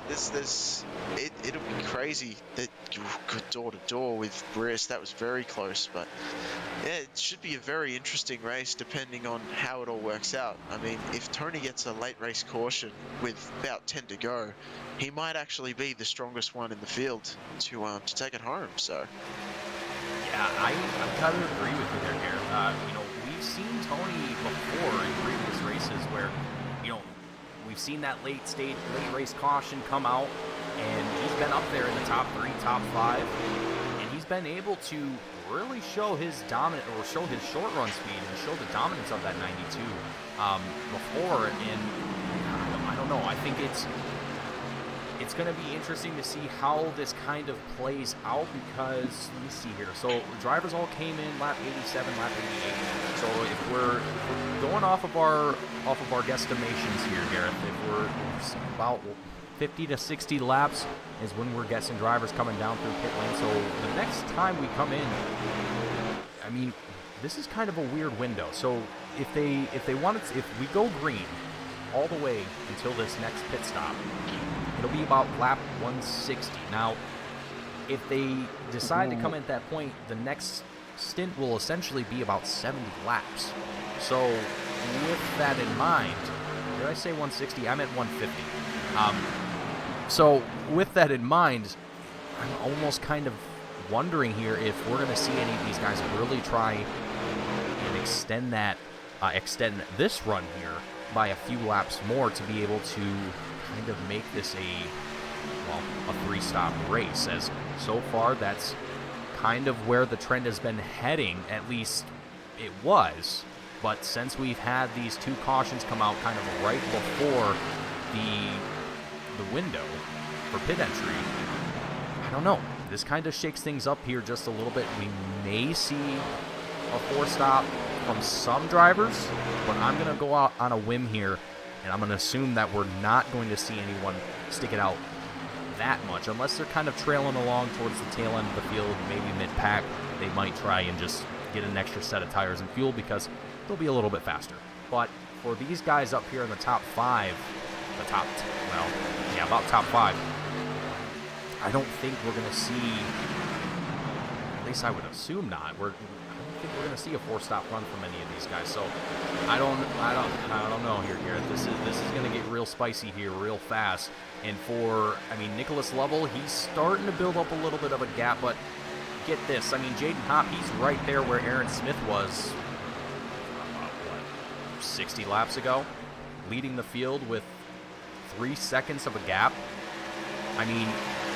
It's an insane amount of distance to be able to cover in racing. When you see that 3 seconds, you're looking at that as a driver, and you're just thinking to yourself, how can I reasonably make that up? How can I get that time back? Because you're talking every turn, every lap, you're maybe talking 2/10, 3/10 of a second you're able to build up, unless that driver makes a critical error. They get into the wall, they get a little bit of a slide, they just get a little bit loose on, oh man, wall grind here from, yeah, exactly. The 92 driver showing us just what one of those things can be, and man, dropping down the field there a little bit, almost getting into the side of Howie Briss as they come across the checkered line back into turn 1. These two have seen quite a lot of battles throughout this season here, Gareth. Howie Briss and Tony Hillbrands, it seems like every single race we see these 2 cars right by each other, just duking it out lap for lap. And they compete very well with one another. I don't think I have seen too many contacts between these 2 drivers resulting in a wreck or a caution or anything of that nature. So these 2 definitely know how to put the pressure on one another without overstepping. Great to see that sort of action here with Velocity Racing League, as lap 121 of 220. Nicholas Lovell here not alongside, but here with Benjamin Lacy in the 2nd and 3rd place spots here. So, Gareth, things are looking relatively calm here at this moment. I don't know what to really think here. We could see, I don't want to say it, but we could see another caution come out here and bring the field back, restack them for another go. I don't think anyone would want to see that at this point in time. It almost feels like it would be wrong. Kind of halfway through the race now at this point, actually halfway through the race now, about 2 laps ago. So I don't know. It's kind of hard to read the minds of these drivers and kind of get in their heads, but so far it just seems like everyone wants to just turn laps, keep things green, and get themselves ready for that next pit stop. Yeah, you're probably right. Although I'm almost thinking that if you're Tony Hillbrands, you're praying for a caution, because he has been on struggle streak for the past, I'm going to say at least like 20 laps. Tony definitely has the short run speed, but those tires don't seem to be lasting as long on his vehicle as they do on others. So I can tell you that he'd definitely be praying for a caution, and I'm sure Lacy and Lovell I'd probably be on the fence of them, but I reckon they want to see one as well, because Hop has really checked out on this battle here, and he's got a 5-second gap, so he's monstering through the field, and well, not through the field. He's monstering out in front, and a caution will definitely bring him back to the rest of them. But yeah, it certainly depends on when that comes out, because that will also influence strategy big time. Because I know we said maybe we'll only have 3 pit stops, but that was all under green. And, you know, we've already had a couple of yellows bringing people down. I reckon, you know, early on you said, we'll have 4 pit stops. No, we'll have 3. We might end up having 4, might have 5. You don't know how this race is going to go, but looking fairly clean for the moment, if albeit a little bit sketchy, with Lovell and Lyle getting very close together there. But yeah, certainly something to look forward to as the lights have come on. They certainly weren't on when we started, but yeah, they've come on now, and it's getting quite dark, so the track temp will be coming down, getting a bit cooler. The setups will be getting tighter, which means that they won't be as loose as they were, which will definitely favor Tony Hillbrands more than anyone else. I think he's been on struggle streak for a while now. Yeah, and seeing Tony down there in 7th right now, he's got almost 2 seconds between himself and 6th place driver, how he Chris. So definitely, I think he definitely hit the nail on the head there, Eric, as far as Tony with his long run capabilities on those old tires. Well, I mean, frankly, they're not as now I'm looking at it. They're about 40 laps old now, getting to that point. So I don't know. They're getting old. Yeah, they're definitely getting to that point. They're well over their halfway point in their life here on this track. So, I mean, other drivers, big wobble there from the 37 driver just ahead of Ashley Lyle here in the 51 machine. Ashley Lyle here, I gotta just give a mention here. She's done a phenomenal job in this season. I know she hasn't been able to attend some of the races here in this season, but every race that she's been in, she's been up here in the top 3, the top 5, giving these guys a run for their money here and showing her speed, her dominance here in this series. But like I said, not able to get out there for all the races here, but still every time that she is here, she definitely knows what she's doing behind the wheel. So great to see Ashley out here in the top 5, trailing along with Howie Briss at this moment. So right now with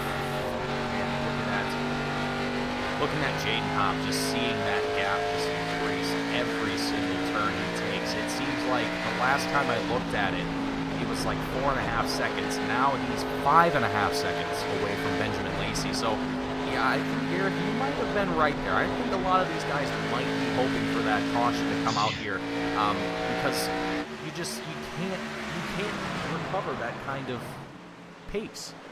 It's nearly impossible. On these ovals, I mean, road courses, that's a different story. You might have a little bit of wiggle room in some turns more than other.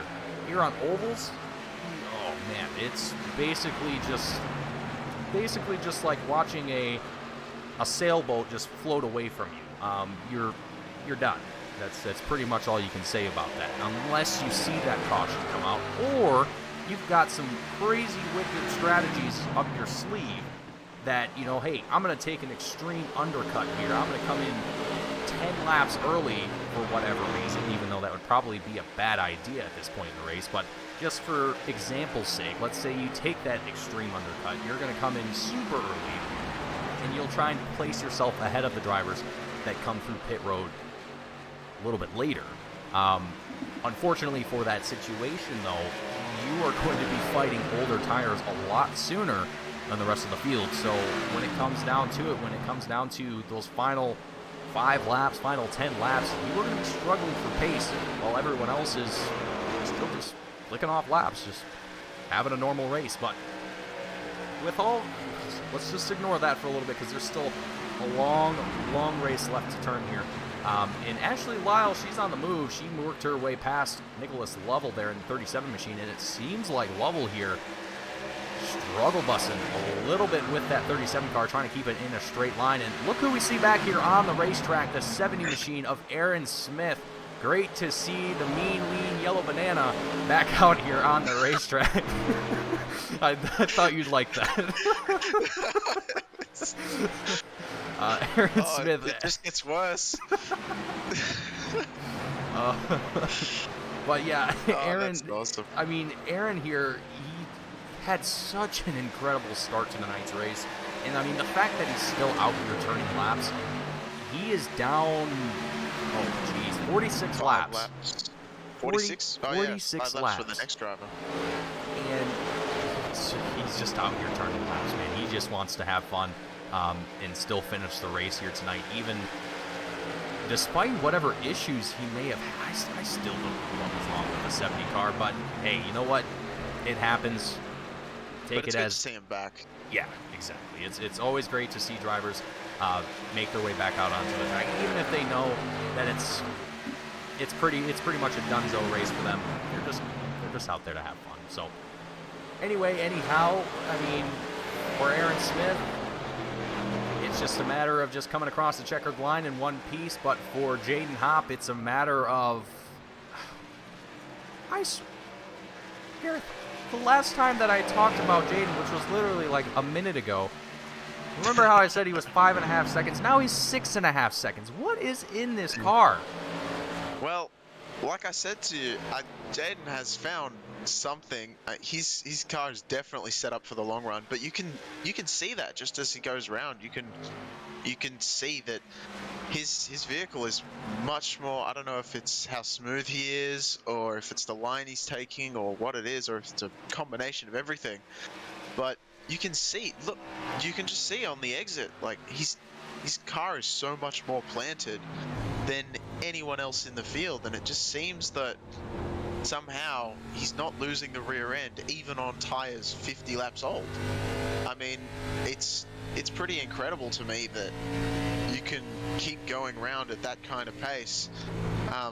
You know, he's lapping faster than anyone else by over a tenth a lap, faster than everyone else, and on short ovals, like, well, this isn't short oval, but on oval tracks, you know, that adds up big time. And you know, we've started having pit stops, actually, Mason. We started having pit stops. Yes we have, indeed. Tony Hilbrand, Scott Shire, Logan Jones, all making their way down here into pit lane. So I was actually about 10 laps shy of my prediction there of 150 here on lap 139, but still a handful of drivers yet to come down through pit lane here. It's, you know, the top 5 is really what I'm curious to see here. I mean, well, actually, now that I'm kind of looking at it here, Tony Hilbrand might be taking that undercut that I was mentioning there, Garrett. I think he might be trying to. I would say so. Yeah, I think he's definitely planning to put himself up there towards the front of the field once everyone else makes their way down through pit road. But now the question is he going to have to come down one more time before the end of the race? And I'm pretty sure that answer is going to have to be yes, because to lap 200, it's 60 laps right there. Add another 20 to that, 80 laps. I don't think any one of these drivers, no matter how good you are at saving tires or fuel, particularly fuel, well, I guess actually both in that matter, because that's a heck of a long run in these cars. Oh, yeah. But so I don't know. That just kind of puts Tony in an interesting position now. He may also be expecting, though, that everyone else is going to have to make another stop, because it just, looking at the math and looking at everyone's pace right now, I don't know. I think I might have been wrong about a 3-stop race here. I think it's going to be a 4-stop for these drivers. That's probably the only way it's going to work out, because of those cautions that we had in the first half of the race, we haven't seen a caution since, let me take a look here. We haven't seen a caution, oh boy. It was lap 50, wasn't it? It's been a while. It has been quite some time. So yeah, lap 50. Wow. Okay. Wow. It was a while ago. So yeah. We've seen the longest green flag run here tonight, after I think 4 cautions in the first portion of the race here. So, I mean, I don't know. Briss coming down pit road. Yeah, Briss is down here into pit road, the championship leader, as well as one of the 5 crown jewel drivers here competing for that $100. So, I mean, Howie's also kind of putting himself in the same position as Tony Hildebrand's. So, I guess really the question, or what we're going to be looking for here, is when Jaden Hopp, or really the top 3, are going to come down into the pit road. Are they going to come down here in the next lap or 2, or are they going to stick it out until about that lap 150 mark, like I was mentioning earlier? I'm very interested to see how these strategies are going to play out. I mean, in Howie Briss and Tony Hildebrand's, especially Howie Briss here, these guys, I don't know, they've got some pretty good ideas on how these race strategies can work out for them. And I mean, Howie is a great example of that. A driver who hasn't won a whole lot of races here, but if you look at his season record, it speaks for itself. The man has put himself on the top 5 more than anyone else has this season. So there's not really much else to say about the 97 driver other than that he is an extremely talented driver, extremely smart, and knows when the time to come down into the pit road is proper and when it isn't. So I don't know. I think what we're going to see here is possibly a battle between Hildebrand's, Briss, and Hopp for the lead. And I only say that because Hopp is showing just ridiculous pace here at this point in the race. But if Tony Hildebrand's and Howie Briss are able to put themselves far enough ahead of Jaden, it might not be as much of a struggle for them to keep up in that lead. So, I don't know, Gareth. I'm just running numbers through my head now, and I'm getting myself all sorts of confused. Well, Mason, what I can say is Tony and Howie, I think they've resigned themselves to they're going to stop again. That's, if this goes full green, definitely seeing how their cars have been performing on the long run, I would say that they've resigned themselves. They've said to themselves, no, I don't want to be on these tires for that long. They've come down early and they're just going to come down again. I think in Hop's situation, he's going to stay out because he's got so much pace. He's going to stay out as long as he can to basically continue, because there's no real reason for him to come down when he's still lapping very quickly. So there's no real reason. I mean, granted, it's 2 seconds or so slower than Hildebrand's on the new tires, so some interesting strategy could come out. But I believe that if you're in Jaden Hop's position, probably just want to keep on going and make this one more stop, because from what we've seen, if this stays green, I certainly think that he can make one more stop, just run it to the red empty of his fuel, and I reckon he could make it. So certainly one to look for strategy wise if this thing goes green until the end. But I think Tony and Howie are banking on the fact that there's going to be a caution at some point so that they can come down and get fresh rubber while making up the time on the fresh rubber they have now up to Jaden Hop, because they weren't catching him on older tires.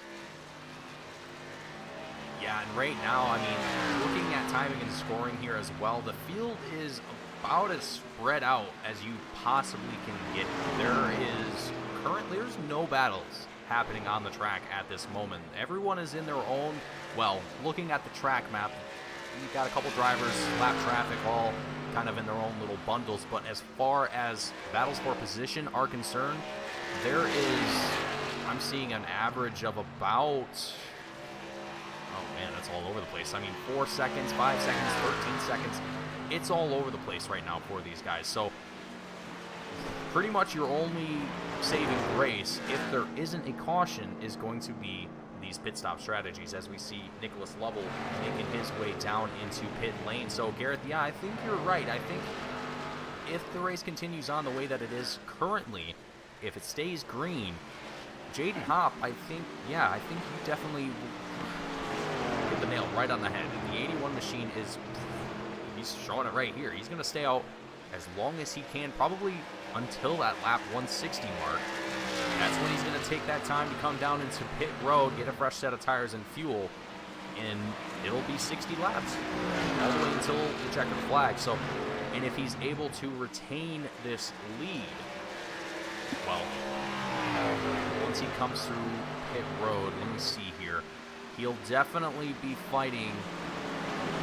Actually, looking at it, once he comes out of pit road here, he might be neck and neck, or just behind Tony Hilbrands and Howie Briss in timing and scoring. So this could be real interesting here. But again, Hilbrands and Briss, they're both going to have to come into the pits one more time before the race ends. And Jaden Hopp, oh boy, no, there's contact. And around goes Hopp. Keep it together. Look, nice save. See, I was actually going to mention in the next time that I was going to speak that the difference in speed between new tires versus old tires, it can cause some serious problems, and we just saw a perfect example of that, I believe. Yeah, let's take a look at the instant replay here. We see Sean Williams, Michael Ashmore, actually. Not the 09 machine of James Miller. Michael Ashmore. Oh, man. Okay, I got to back this up here once again. I was too busy reading names and not looking at the action here. So, yeah, it looks like the 9 car took a higher line, and Jaden thought he was going to give him room to let him go. Had to check up because the room wasn't there, and then Sean got into the back of him and then was also run into the back of. So just a domino effect, it looked like, on that one. Yeah, you know, and I can't just help but appreciate the view that a driver can have when they're facing the wrong way on a racetrack and they just have drivers blitzing past them 150 miles an hour. Oh, I'm sure it scares them big time.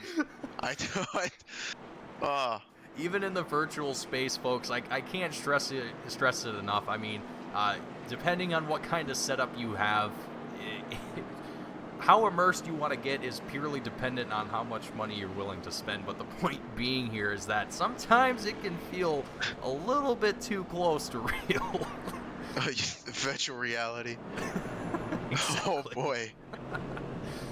Looks like we have our leaders coming down through pit lane here. Jaden Hopp, Ashley Lyle, Benjamin Lacy, Patrick Colby, all coming down into pit road as the rest of the field going to get stacked up behind the pace truck here. And Tony Hilbrands, he is going to try and stick it out here and push. Hang on a second. What in the world is going on here? So, boy. Okay, go ahead, Gareth. Sorry, I didn't mean to cut you off there. No, that's all right.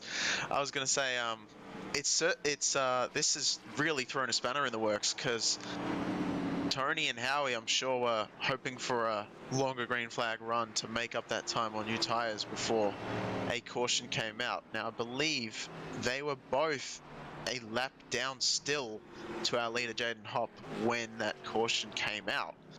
So I was gonna say that they'll probably stay out and be on slightly old tires, but looks like Hilbrands is coming in.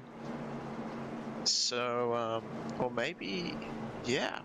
Yeah, Hilbrands, Briss, Shire, Jones, Williams, Koulibaly, they're all making their way down through pit road here. So, man, this is not going to put them. That means that Tony stays a lap down, doesn't it? And Howie? I believe so, actually. I think once the field unless they're able to get out of the pits here real quickly and make their way back to the tail end of the field before they make their way across the checkered line, Howie Briss, excuse me, he might be able to catch up to the field. I actually don't know. I think they are a lap down here. Let's take a look here. So, no, they are still technically on the lead lap. They're just a little bit behind at this moment just because of their timing with coming down into pit lane here. But, so looking at timing and scoring right now, a few drivers up here in the front of the pack waiting to get the wave around That will be Nicholas Lovell, the 69 of Matthew Fitz, and I didn't catch the other driver up there in the front. But Jaden Hopp, Ashley Lyle, Benjamin Lacy, all going to be the top three. Patrick Colby in fourth place, with Tony Hilbrands actually finding himself in that fifth place spot. Now, we also got to bear in mind here, folks, there's a lot of drivers here that are down a number of laps. So let's see here, the last driver on the lead lap, I believe, is actually Howie Briss. Howie Briss, the 97 machine, currently in seventh place. So the top seven are all still on the lead lap here, it looks like. But the rest of the field is either down a lap or more. So that kind of plays in favor for Tony as well as Howie.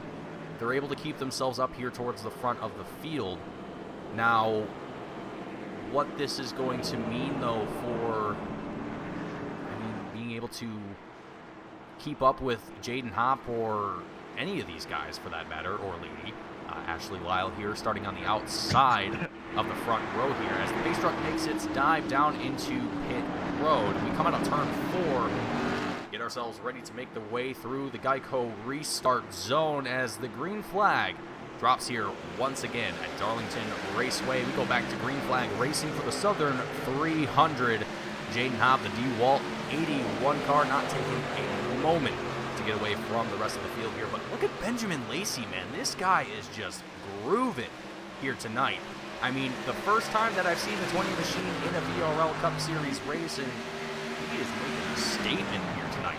Absolutely impressive here from the 20 driver, Benjamin Lacy. Ashley Lyle trying to keep herself up here in the top 3. Also just kind of keeping herself up with the 20 machine at this moment, as both Jaden Hopp, Benjamin Lacy, I mean, they seem to be just on wheels here tonight. But let's take a look and see how the rest of our field is doing just behind them, particularly that of Tony Hilbrands, the other crown jewel driver, as well as Howie Briss. Actually, I was wrong. Howie Briss is not on the lead lap. He is actually down one lap. Yeah, so I wonder if that has something to do with, because I think Howie Briss came down pit. I'm not sure how the cycle worked out, but I think Howie Briss came down the same lap as the leaders, whereas Tony went around one more time and then came in behind them. So potential penalty that came out from that, or if he was already down to Jaden, I'm not sure, because Jaden was quite a long way up there, so he might have still been lapped down or had his lap back from Jaden Hopp when Jaden made his way around on those old tires. But what's going to be the real interesting talking point for the rest of this race is going to be that fuel strategy, because that caution came out at a time that you can't quite make it to the end, I don't think, but it's like right on the edge. And I'm sure Hopp doing as Hopp does, probably be thinking to himself, ooh, can I stretch it? And if so, I think he's going to try. I don't think he really has much of a choice. No, well, another caution coming out will be beneficial for people like Hilbrands and Benjamin Lacy, we've seen on the restarts being very quick, and some of the other drivers in the field, but Jaden just wants to see it green to the end, I'm sure. Yeah, I don't think Jaden's going to be too keen on seeing a caution flag come out here at this point in the race, but like you said, I mean, for the rest of the field, it's going to play in their favor, but also for the fact of the matter that, yeah, like you said, it's right on that edge, right on that bleeding edge of being able to have enough fuel to come across the checkered line, or literally coming across the line on fumes. I've seen it happen in the past in other broadcasts where post-race interviews comes along and the driver says, you know what, my car literally shut off before it came across the line and come home with a win. So I've seen it happen before. Are we going to see it happen here tonight with Jaden Hopp? And are we going to see for the very first time here this season a driver, eligible Crown Jewel driver, come home with the win for a Crown Jewel race?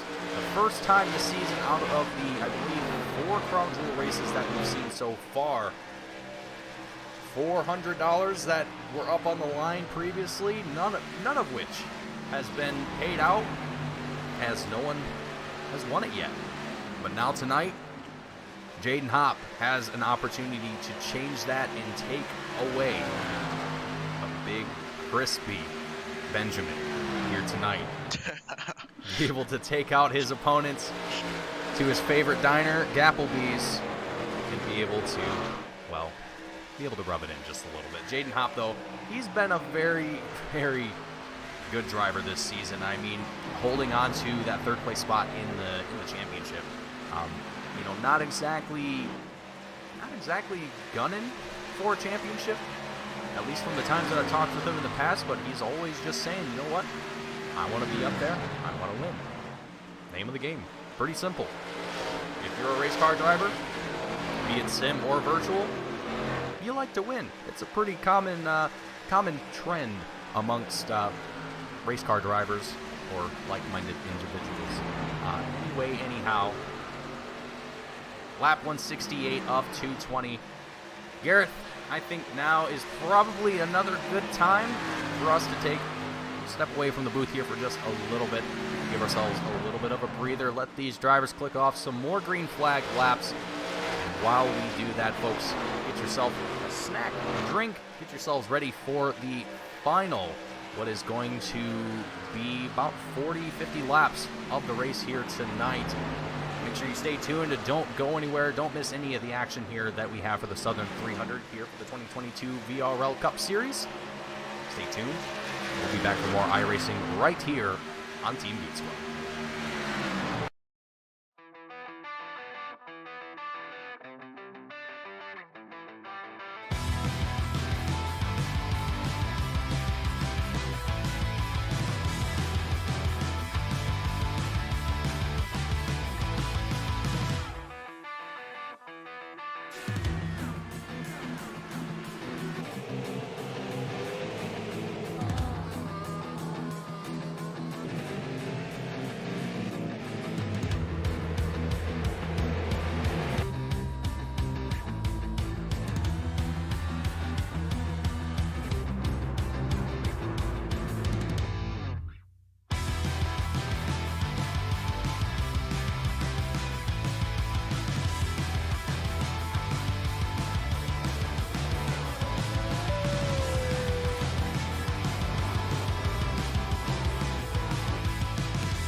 Welcome back, folks, to the Southern 300 of the 2022 Velocity Racing League Cup Series. We're tagged along here with Ashley Lyle, the third place driver in the 51 machine. Currently has Tony Hillbrand's on her heels at the moment as they come into turn 3?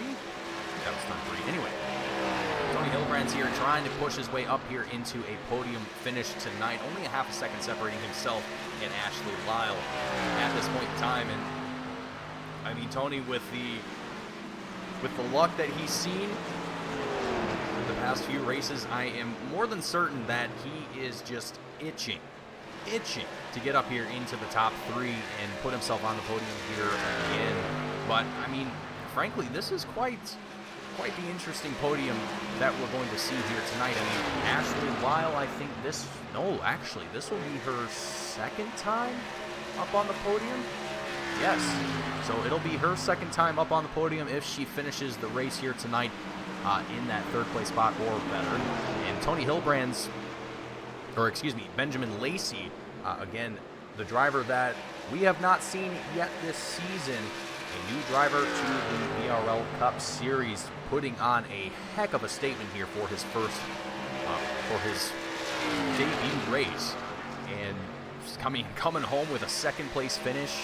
Well, I don't want to say quite yet, but sitting here in second place at this moment, moved up from that 16th place spot where he started here tonight. I mean, I'm excited to see if Benjamin Lacy is going to continue this pace going forward through the rest of the season, if we'll see that 20 machine more often throughout the remainder of the season. I believe there's only, I have to do a little bit of counting here, as I'm actually not sure how many races we have left in our season. I know next week we are going to Talladega for the Alabama 250. We are already at the Southern 300. The week after that, back to some road course racing. My personal favorite here with Velocity Racing League at Circuit of the Americas. COTA going to be a fun one. Turn 1, that uphill into a blind left-hander. That's going to be a fun one. Anyway, anyhow, Gareth, I mean, so far what you've seen... Some people would say hectic, but sure. Especially in these cars, too. I mean, these cars are just... Watching them on road courses, it's just so entertaining, because it's like watching boats trying to drive on land. It's incredible. It's about the way they handle as well. Yeah, but it should be a good couple of races. I personally am a huge fan of Talladega, and definitely road courses are, I think, going to be an interesting one, as well as we keep watching Ashley Lyle really doing a great job up in third position here, and I'm very impressed with both her and Benjamin. Like you said, really, one driver I do want to highlight though for a little bit is Patrick Colby. Now, Patrick Colby currently sitting in 5th position, up 10 spots. That number 9 machine we saw involved, not quite involved in that wreck to bring out the last caution, but certainly played a small role in that. And somehow, like, we haven't really talked about Patrick much at all this race, and in top 5, up 10 spots, I'd say that's a pretty good race day so far. Yeah, I mean, honestly, when you can have one of those races where, I mean, maybe as from a driver's perspective, yeah, maybe you want to see a little bit more TV time, but, you know, for me personally, if you're kind of having one of these quiet races where you're just able to click off laps, you're able to keep yourself in a good finishing position, it's always a good race. I mean, it's also kind of a double-edged sword, though. You have the one case where, yes, Patrick is currently sitting 5th. He's doing awesome. He's doing a great job. But on the other hand, he's also got about 4.5 seconds to Tony Hilbrand's ahead of him in that 4th place spot. So when you have these kind of gaps with the field around you, it can kind of feel like you're the only one on the track at some points in time, and it gets a little lonely, is what I'll say there. But I mean, again, when you have that chance, when you're able to just keep yourself in your own little groove and just keep clicking off laps, it could definitely be worse, is what I'm trying to get at here. But I mean, with how this race has been going, we've seen an extremely solid green flag run here in this late half of the race here. The last time we saw that caution come out, lap 107, so just about almost 80 laps ago was that last time that we saw that yellow flag fly here.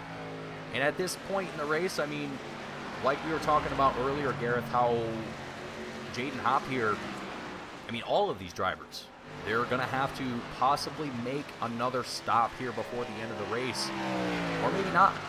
Jaden here, as well as Ashley, as well as Benjamin Lacy, they might all be considering just staying out until the very end, but that's going to come. The only way they're going to be able to do that is with some kind of fuel savings, some kind of tire savings. They're going to have to drop the pace here a little bit, but looking at timing right now, Jaden is still clicking off the fastest laps amongst the field.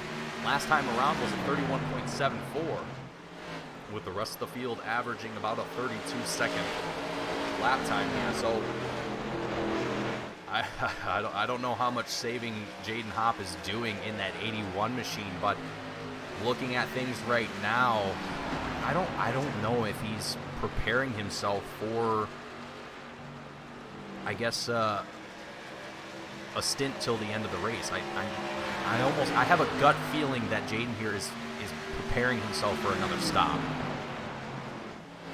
Yeah, well, it's interesting because I would have thought for sure that Jaden would want to stay out and just keep going, but maybe he's decided that he can't quite make it to the end on fuel, and so he's just running and gunning, and he's left the field floundering, really.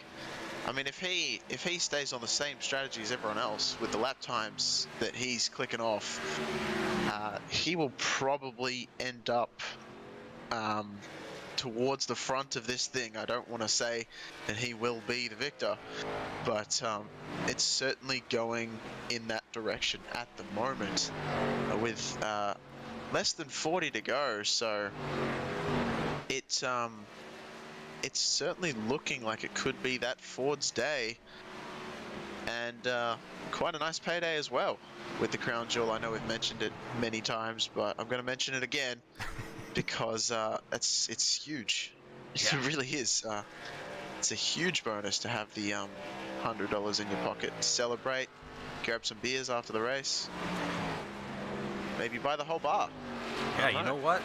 Hey, sometimes you want to buy the whole league a shot. You know, hey, whatever the case happens to be here for Jaden Hopp. But yeah, I mean, this is going to be monumental for the VRL Cup Series as far as the Crown Jewel races have gone, because like I mentioned earlier on the broadcast, none of the Crown Jewel racers, drivers, in the past have been able to win any of the previous Crown Jewel races. So for Jaden Hopp here to finally have an opportunity to change that here tonight in the 81 DeWalt machine, that's going to be a good feeling. Oh boy, Nicholas level there, that 37 machine, the rear end just getting a little bit too loose there out of the exit, managing to keep it together. And it seems like Nicholas here has been fighting that 37 car all race long, and there's been a few other drivers as well that can be included in that category as well, but it's like William Britton mentioned in the broadcast chat earlier on, these cars are tough to handle. They're very loose, and I think a lot of drivers here, I don't know, they might not be best suited for this particular setup. I mean, it requires a lot of finesse to the steering wheel. I mean, you're cranking on that thing. You are really trying everything that you can to keep that car in a straight line. Let's go ahead, actually, and ride on board here with Patrick Colby for just a little bit in the number 9 machine, and just to kind of give you folks at home more of an idea of what I'm talking about. Look at how much he's cranking that wheel to the left, trying to get that thing to turn. Now, ideally, folks, if you're not an experienced sim racer or real-life racer, whatever the case may be,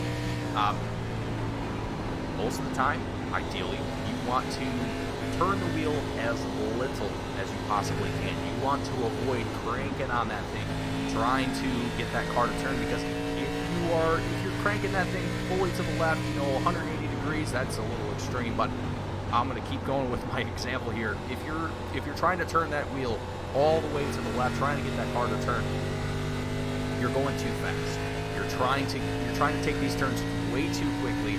It's not going to work out in your favor. Now, if you're able to just kind of ease your way into it and not really give it too much, might be going a little bit too slow. It's a fine balance that you have to find on every single track that you go to. Darlington is no exception. You don't have the extreme banking that you do at tracks like Talladega, Daytona, the super speedways, where you don't really have to do a whole lot. You pretty much just have to hold onto the wheel, slap down the gas, and go. Here at Darlington, here at tracks like Bristol, it's a very, very different dynamic that you have to follow, and frankly, it can be tough. Every track is different. Bristol is not going to be the same as Darlington. Darlington isn't going to be the same as Talladega. Every single one of these ovals is going to have slight variances in how they drive, how they handle, and as well as the setups for these cars. So, you know, as I alluded to earlier on the broadcast, Tony Hilbrands is the one that creates all of the setups here for the VRL Cup Series. And again, some drivers, works for them really well. Other drivers, not so well, but it also depends on the track, as Nicholas Lovell, whew, I think is a good example here of tonight of setups not being in their favor here, as Nicholas has just been fighting that 37 car, the Budweiser machine, all race long. And Charles Jurek, the 76 DayZ car. I like the change-up, Charles, by the way. You know, seeing that Fallout 76 paint scheme, it hurt my soul a little bit every time, you know. Escaping from the race conversation here, Fallout 76 was a huge disappointment. I'm sorry, but it was. Anyway, I appreciate the DayZ scheme on there. Back to the racing, though. As we continue on, it's 25 laps left to go here for the Southern 300. Gareth, I mean, things are looking real calm, real steady right now for these drivers. And, you know, like we were talking about throughout this broadcast, well, throughout this kind of last half of the race here, last stage of the race, whatever you want to call it, you know, do you think we're going to see anyone take that late stage pit stop? Oh, it's. I think if you're Hilbrands, it depends how desperate you are for a win, right? So, I think for Tony Hilbrands, for example, I would say for him, if he is really wanting that crown jewel bonus, which I'm absolutely sure they all do, so I would be thinking of coming in. Now, I'd probably come in with 20 to go or so, just to try and see if there's a caution, you'll be putting yourself on the front row, and you won't have to come in and get new tires, and your tires will still be fairly fresh.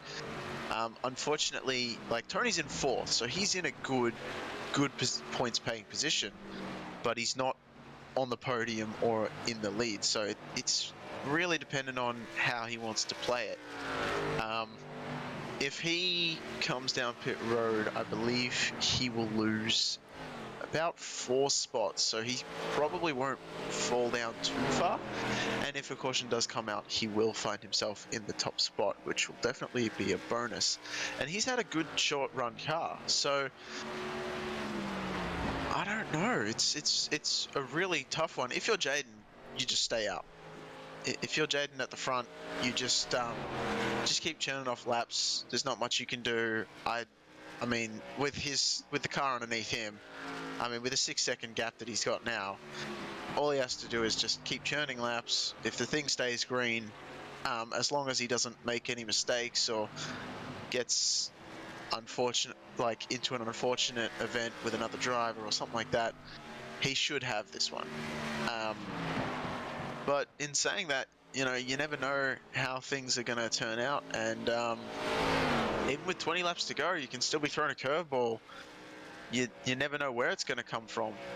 I mean, you know, Benjamin Lacy, we were talking about it earlier, he was in 2nd and feeling pretty good, and he got caught up in the wall. Ashley just went right on by, and Tony very nearly got the position as well, and has unfortunately faded back since. So it's not a tough call if you're Jaden. Just stay out there, but it is a tougher call for people like Tony Hilbrands, who's the only driver really on the lead lap, besides Jaden, who are in the Crown Jewel 5. So if he's really desperate to get it, I would say that pitting early is probably his only option at this point in time.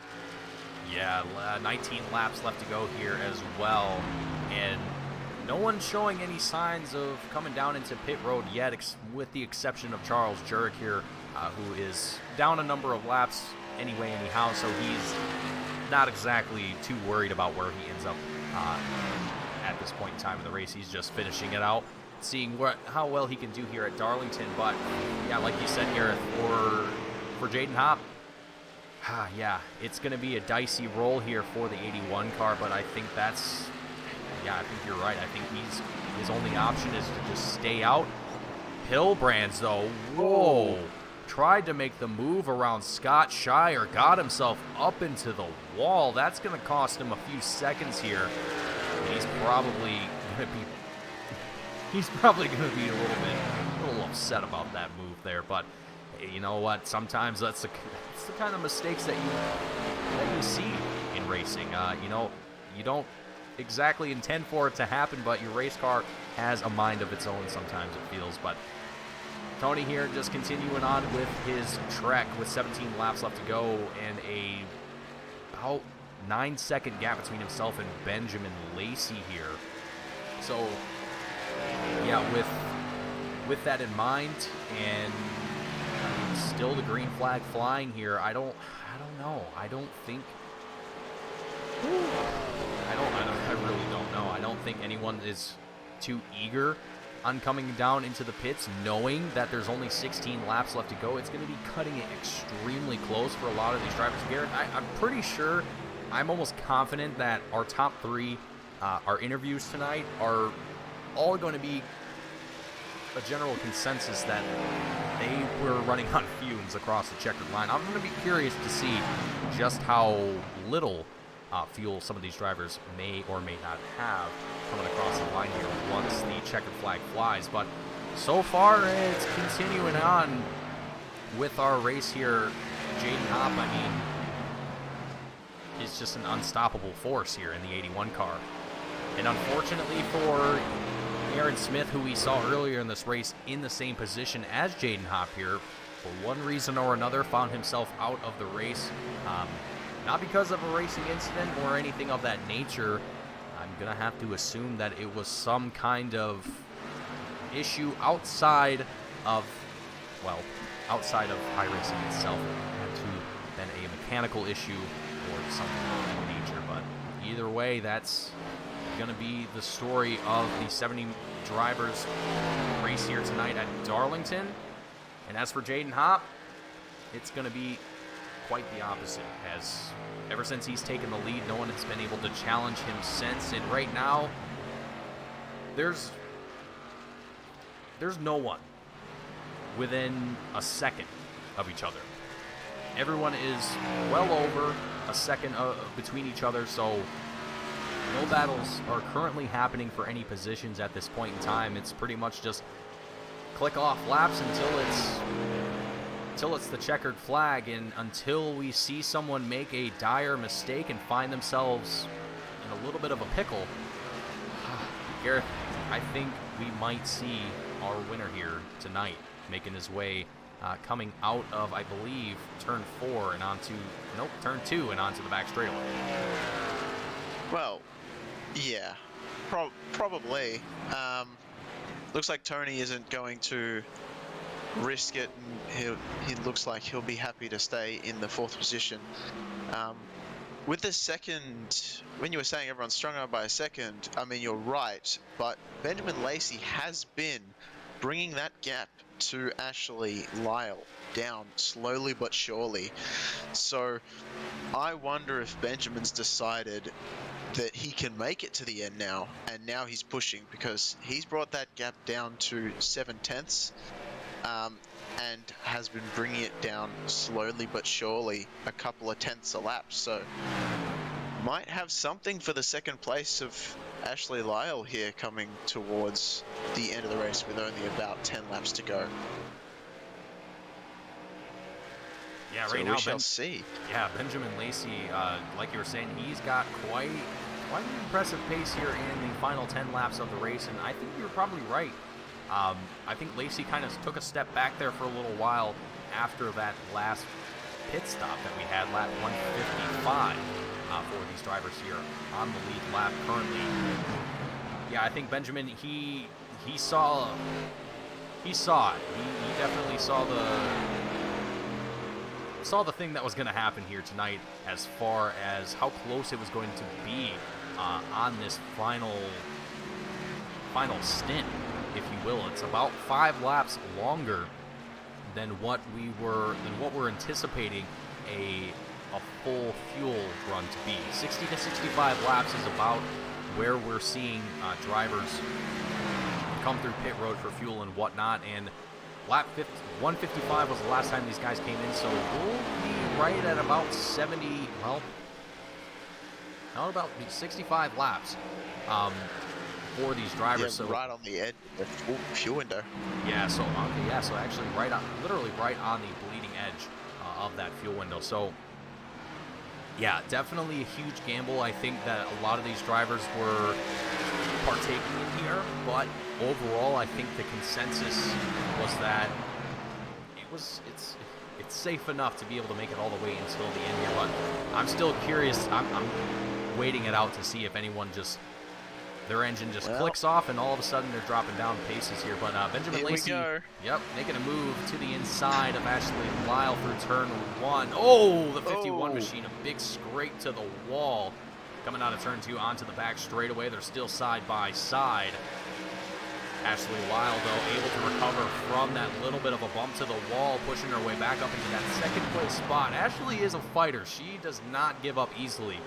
It is not going to make it easy here for the newcomer, Benjamin Lacy, to overtake that second place spot here tonight. With 6 laps left to go, and Jaden Hopp just basically checking out from the field here. Nearly 11 seconds separating himself in second place, Ashley Lyle. That is just phenomenal at a track like Darlington. Yeah, Lacy looking like he's gonna try and get another run on Ashley towards the end of this thing. Yeah, Jaden's just, I guess he's just built different. I don't know. This race, like halfway through, I mean, it took him a little while to find his groove, but about halfway through the race, I guess as the track temp came down, he just took off, didn't he? Just kind of lit a fire underneath him as, ooh, looks like Lacy almost got into the back of Ashley there. And he's going to look down to the inside, make a move with 5 laps to go. Ashley's not going to give it up too wide into turn 3 and 4. Lacy's going to take the spot away.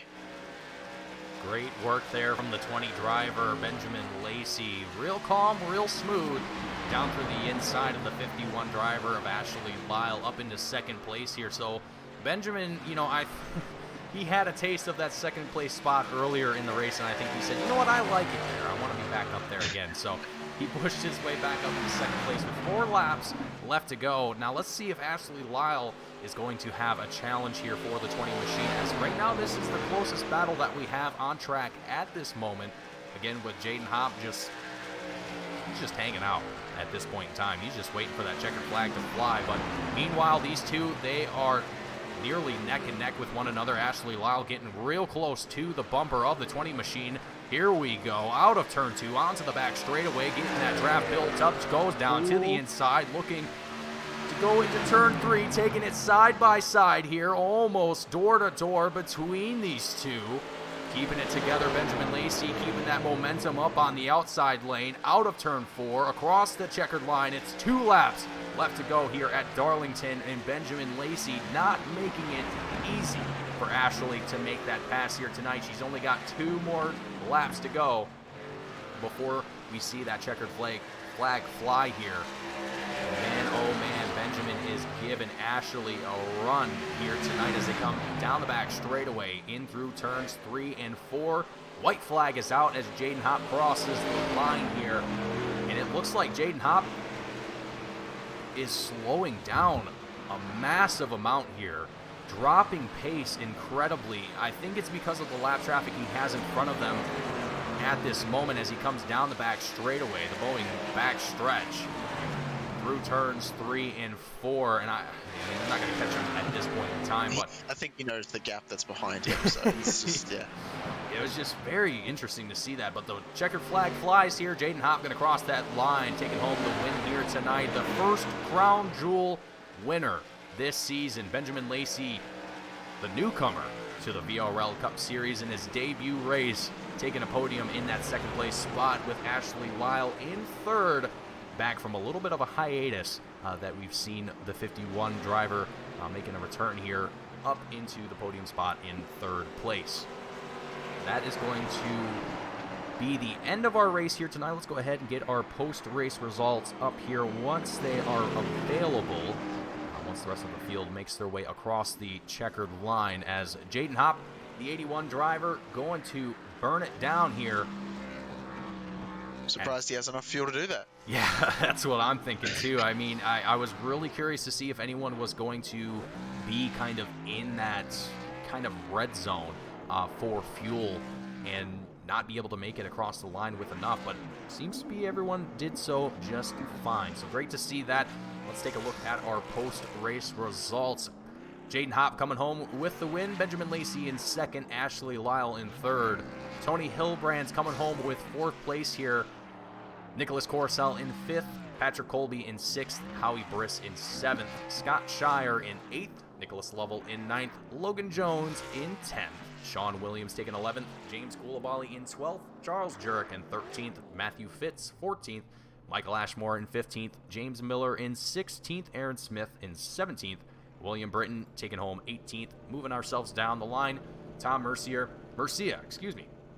in 19th, Thomas Sewell in 20th, and Howie Dietrich in 21st. That's going to round out our finishing order here of the race tonight. Let's go ahead and get ourselves ready for post-race interviews. First up in that list is going to be Ashley Lyle in the number 51 machine here. Just give me one moment here as we get ourselves prepared. So, Ashley Lyle, after being away from the VRL Cup Series for just a little bit, Ashley coming home with a podium here tonight. Ashley, welcome back to the booth here. It's been a little while since we've got to chat with you last time. And I know that it's been a little while since you yourself have been here in the VRL Cup Series doing a race. And you came back here tonight at Darlington. You showed a lot of really good pace here tonight. And frankly, with a car that didn't really seem to be handling too well for some drivers, it seemed to be working pretty well in your favor here tonight. Ashley, welcome back, and talk to us a little bit about your race tonight. Yeah, thank you. It's lovely to be back. I was finally able to make a race, and if I have the day off, you better bet I'm never missing Darlington. This is one of my favorite tracks in iRacing. It's definitely my favorite non-short track oval, but I think I had the pace to compete with Jaden, and had I had the clean air, I think him and I would have battled. However, on the start, I think it was like lap 15 or 20 or something, I was trying to play games with it and get a jump on Aaron. And he had also kind of spaced out and lost track of where he was in the start box. So I got maybe 2 inches ahead of him and 2 miles per hour over that 60 mile per hour limit. And it gave me a 26-second hold. So I spent half the race trying to just get back in the lead lap from that. And after then, I did kind of struggle with the long run pace. Unfortunately, that was just, I pushed too hard trying to get into the clean air position, and it just didn't really pan out. I think if we had had a yellow, I could have gotten off of the pits with the lead and maybe had more of a shot with it. But beyond that, I really did my absolute best to test the durability people are talking about the right side of this car. I think I hit the wall more often than anybody else without breaking their car. Well, Ashley, I mean, even with all the contact that you might have made with the wall here, you still came home with a podium. And the other real question I want to ask you here, Ashley, the final few laps of the race, we saw yourself and Benjamin Lacy kind of duking it out there for that second place spot. And Benjamin Lacy, a newcomer here to the VRL Cup Series, his debut race as far as I'm aware, here for the Cup Series. You two were duking it out there for a good amount of time. And I mean, it seemed like Benjamin he's got some incredible pace in that number 20 machine. Once he started to kind of make his way through the inside of you, I believe it was coming down the back straight heading into turn 3. What was kind of going through your head at that moment? I mean, was it just he just had a faster car at that point in time, or what was kind of maybe the issue for yourself trying to keep that second place spot? I've raced with Ben a few times before in a different league. He just has better long run pace than I do. He always has. If the car is like wrecking loose, I tend to be better, but it wasn't really that loose once the tires wore in and once the track got rubbered up. Additionally, my thought going into turn 1 there was I'm coming out ahead or I'm getting put in the fence, and I trust him enough to not put me into the fence going side by side like that. Not a whole lot of people I would trust like that turn 1 Darlington, but he's one of them. Well, that's great to hear that we have some more talented drivers making their way to the VRL Cup Series, the VRL League in general. Great to see all the talent here that we have in this great league. Awesome to see it. I love to see it. But Ashley, before we let you go here and celebrate your podium here tonight, is there anyone watching the broadcast, anyone at home, or in the pit crew that you want to shout out and thank before you go? Oh, no one watching. I don't think anyone I know that I'm friends with isn't either racing in this league or watches iRacing streams, to be honest. But thank you guys for putting on a broadcast. I do enjoy going back and listening to them again after the race. I work from home Thursdays and Fridays, so this will be a Thursday listen. Thanks to Tony for letting me come in here and run my one race every 3 months I get to be able to run. And I'm going to thank my mom because she's cool, and I do it every time. Absolutely. Well, thank you, Ashley, for joining us up here in the booth. Congratulations on your podium, and hopefully we get to talk to you at least one more time before the end of the season. Oh, hopefully, because I'm either wrecking at Talladega or I'm pushing James to the win. One of the two. Kulabali, that is. It's going to be one of the two. I'm either wrecking or one of the three. I'm wrecking, winning, or James is winning. Love to hear it. Ashley Lyle, everyone, thank you for joining us up here in the booth. Not used to having a second commentator just quite yet. But anyway, Ashley, thank you for joining us, and look forward to seeing you hopefully next week at Talladega. Yeah, absolutely. Thank you all for your time. Yeah, absolutely. Have a good one. Alrighty, folks, that was Ashley Lyle coming home with third place tonight.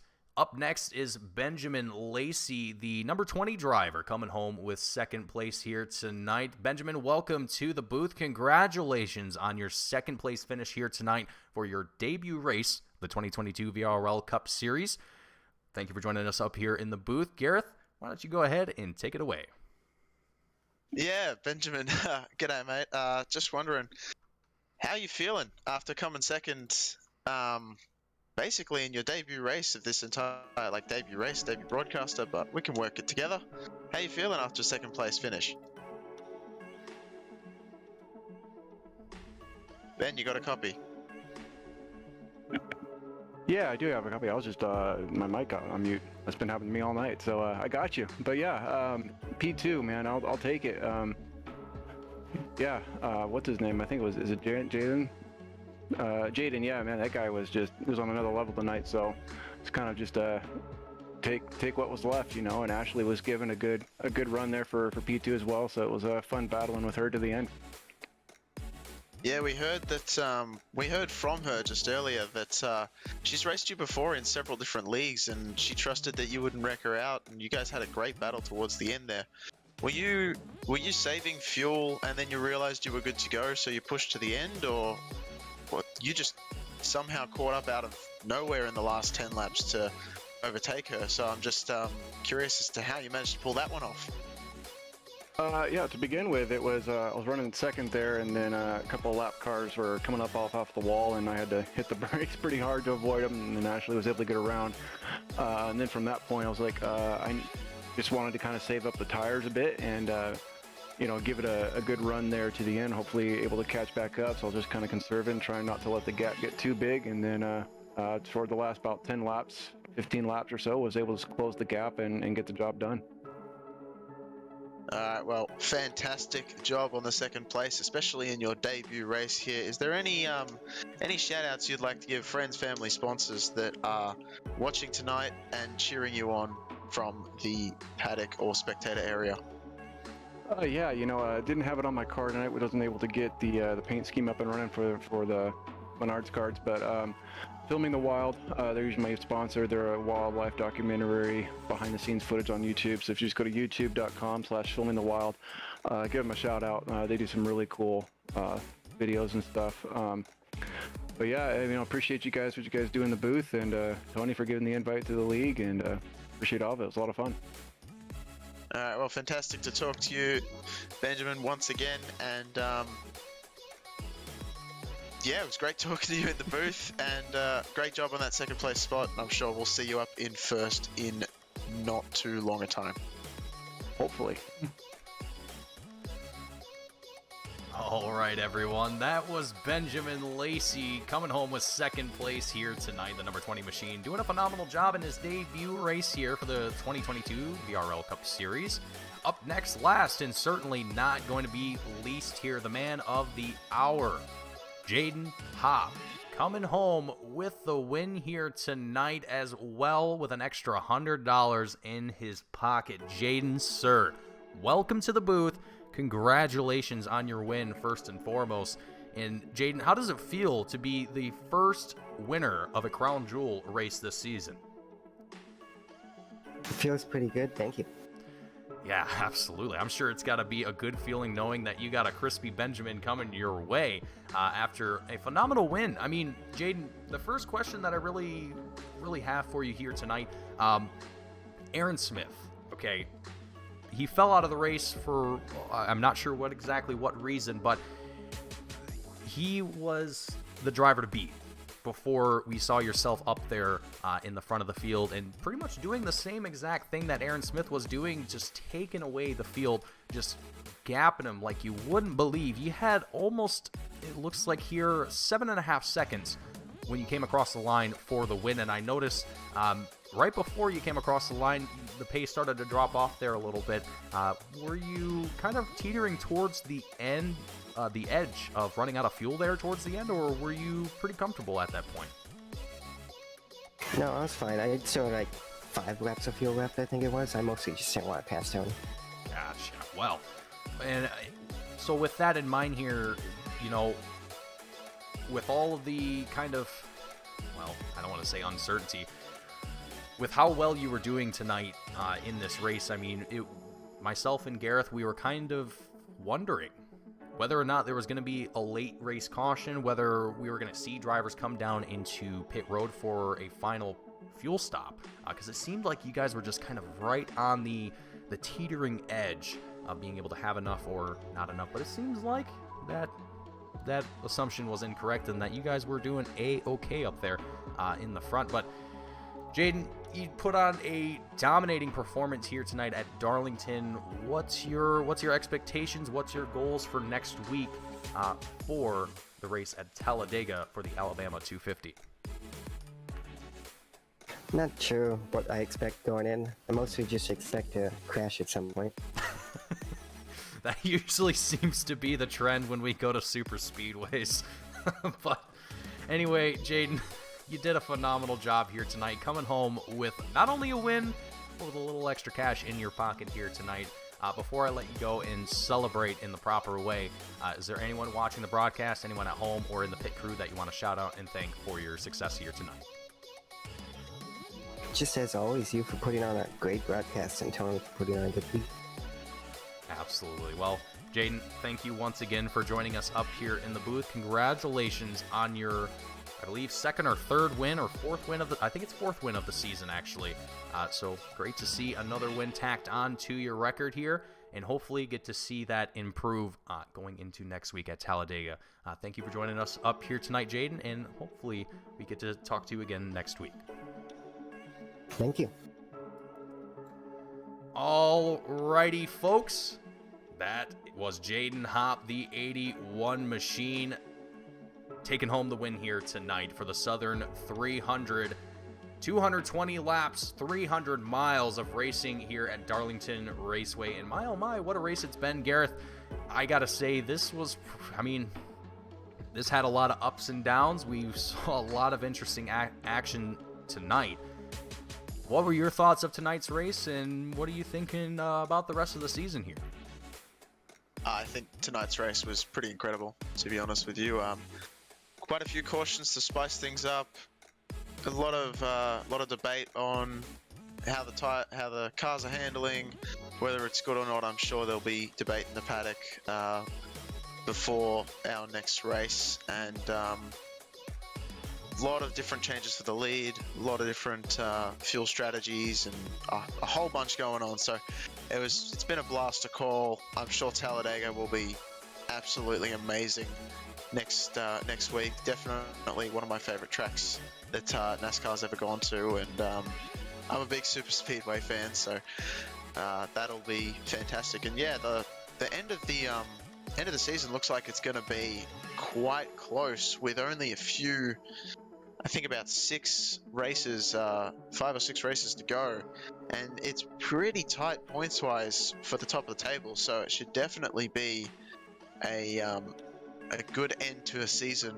And yeah, Well, for a good end to a season, when we get that, it was a good end to a race here tonight for the Southern 300.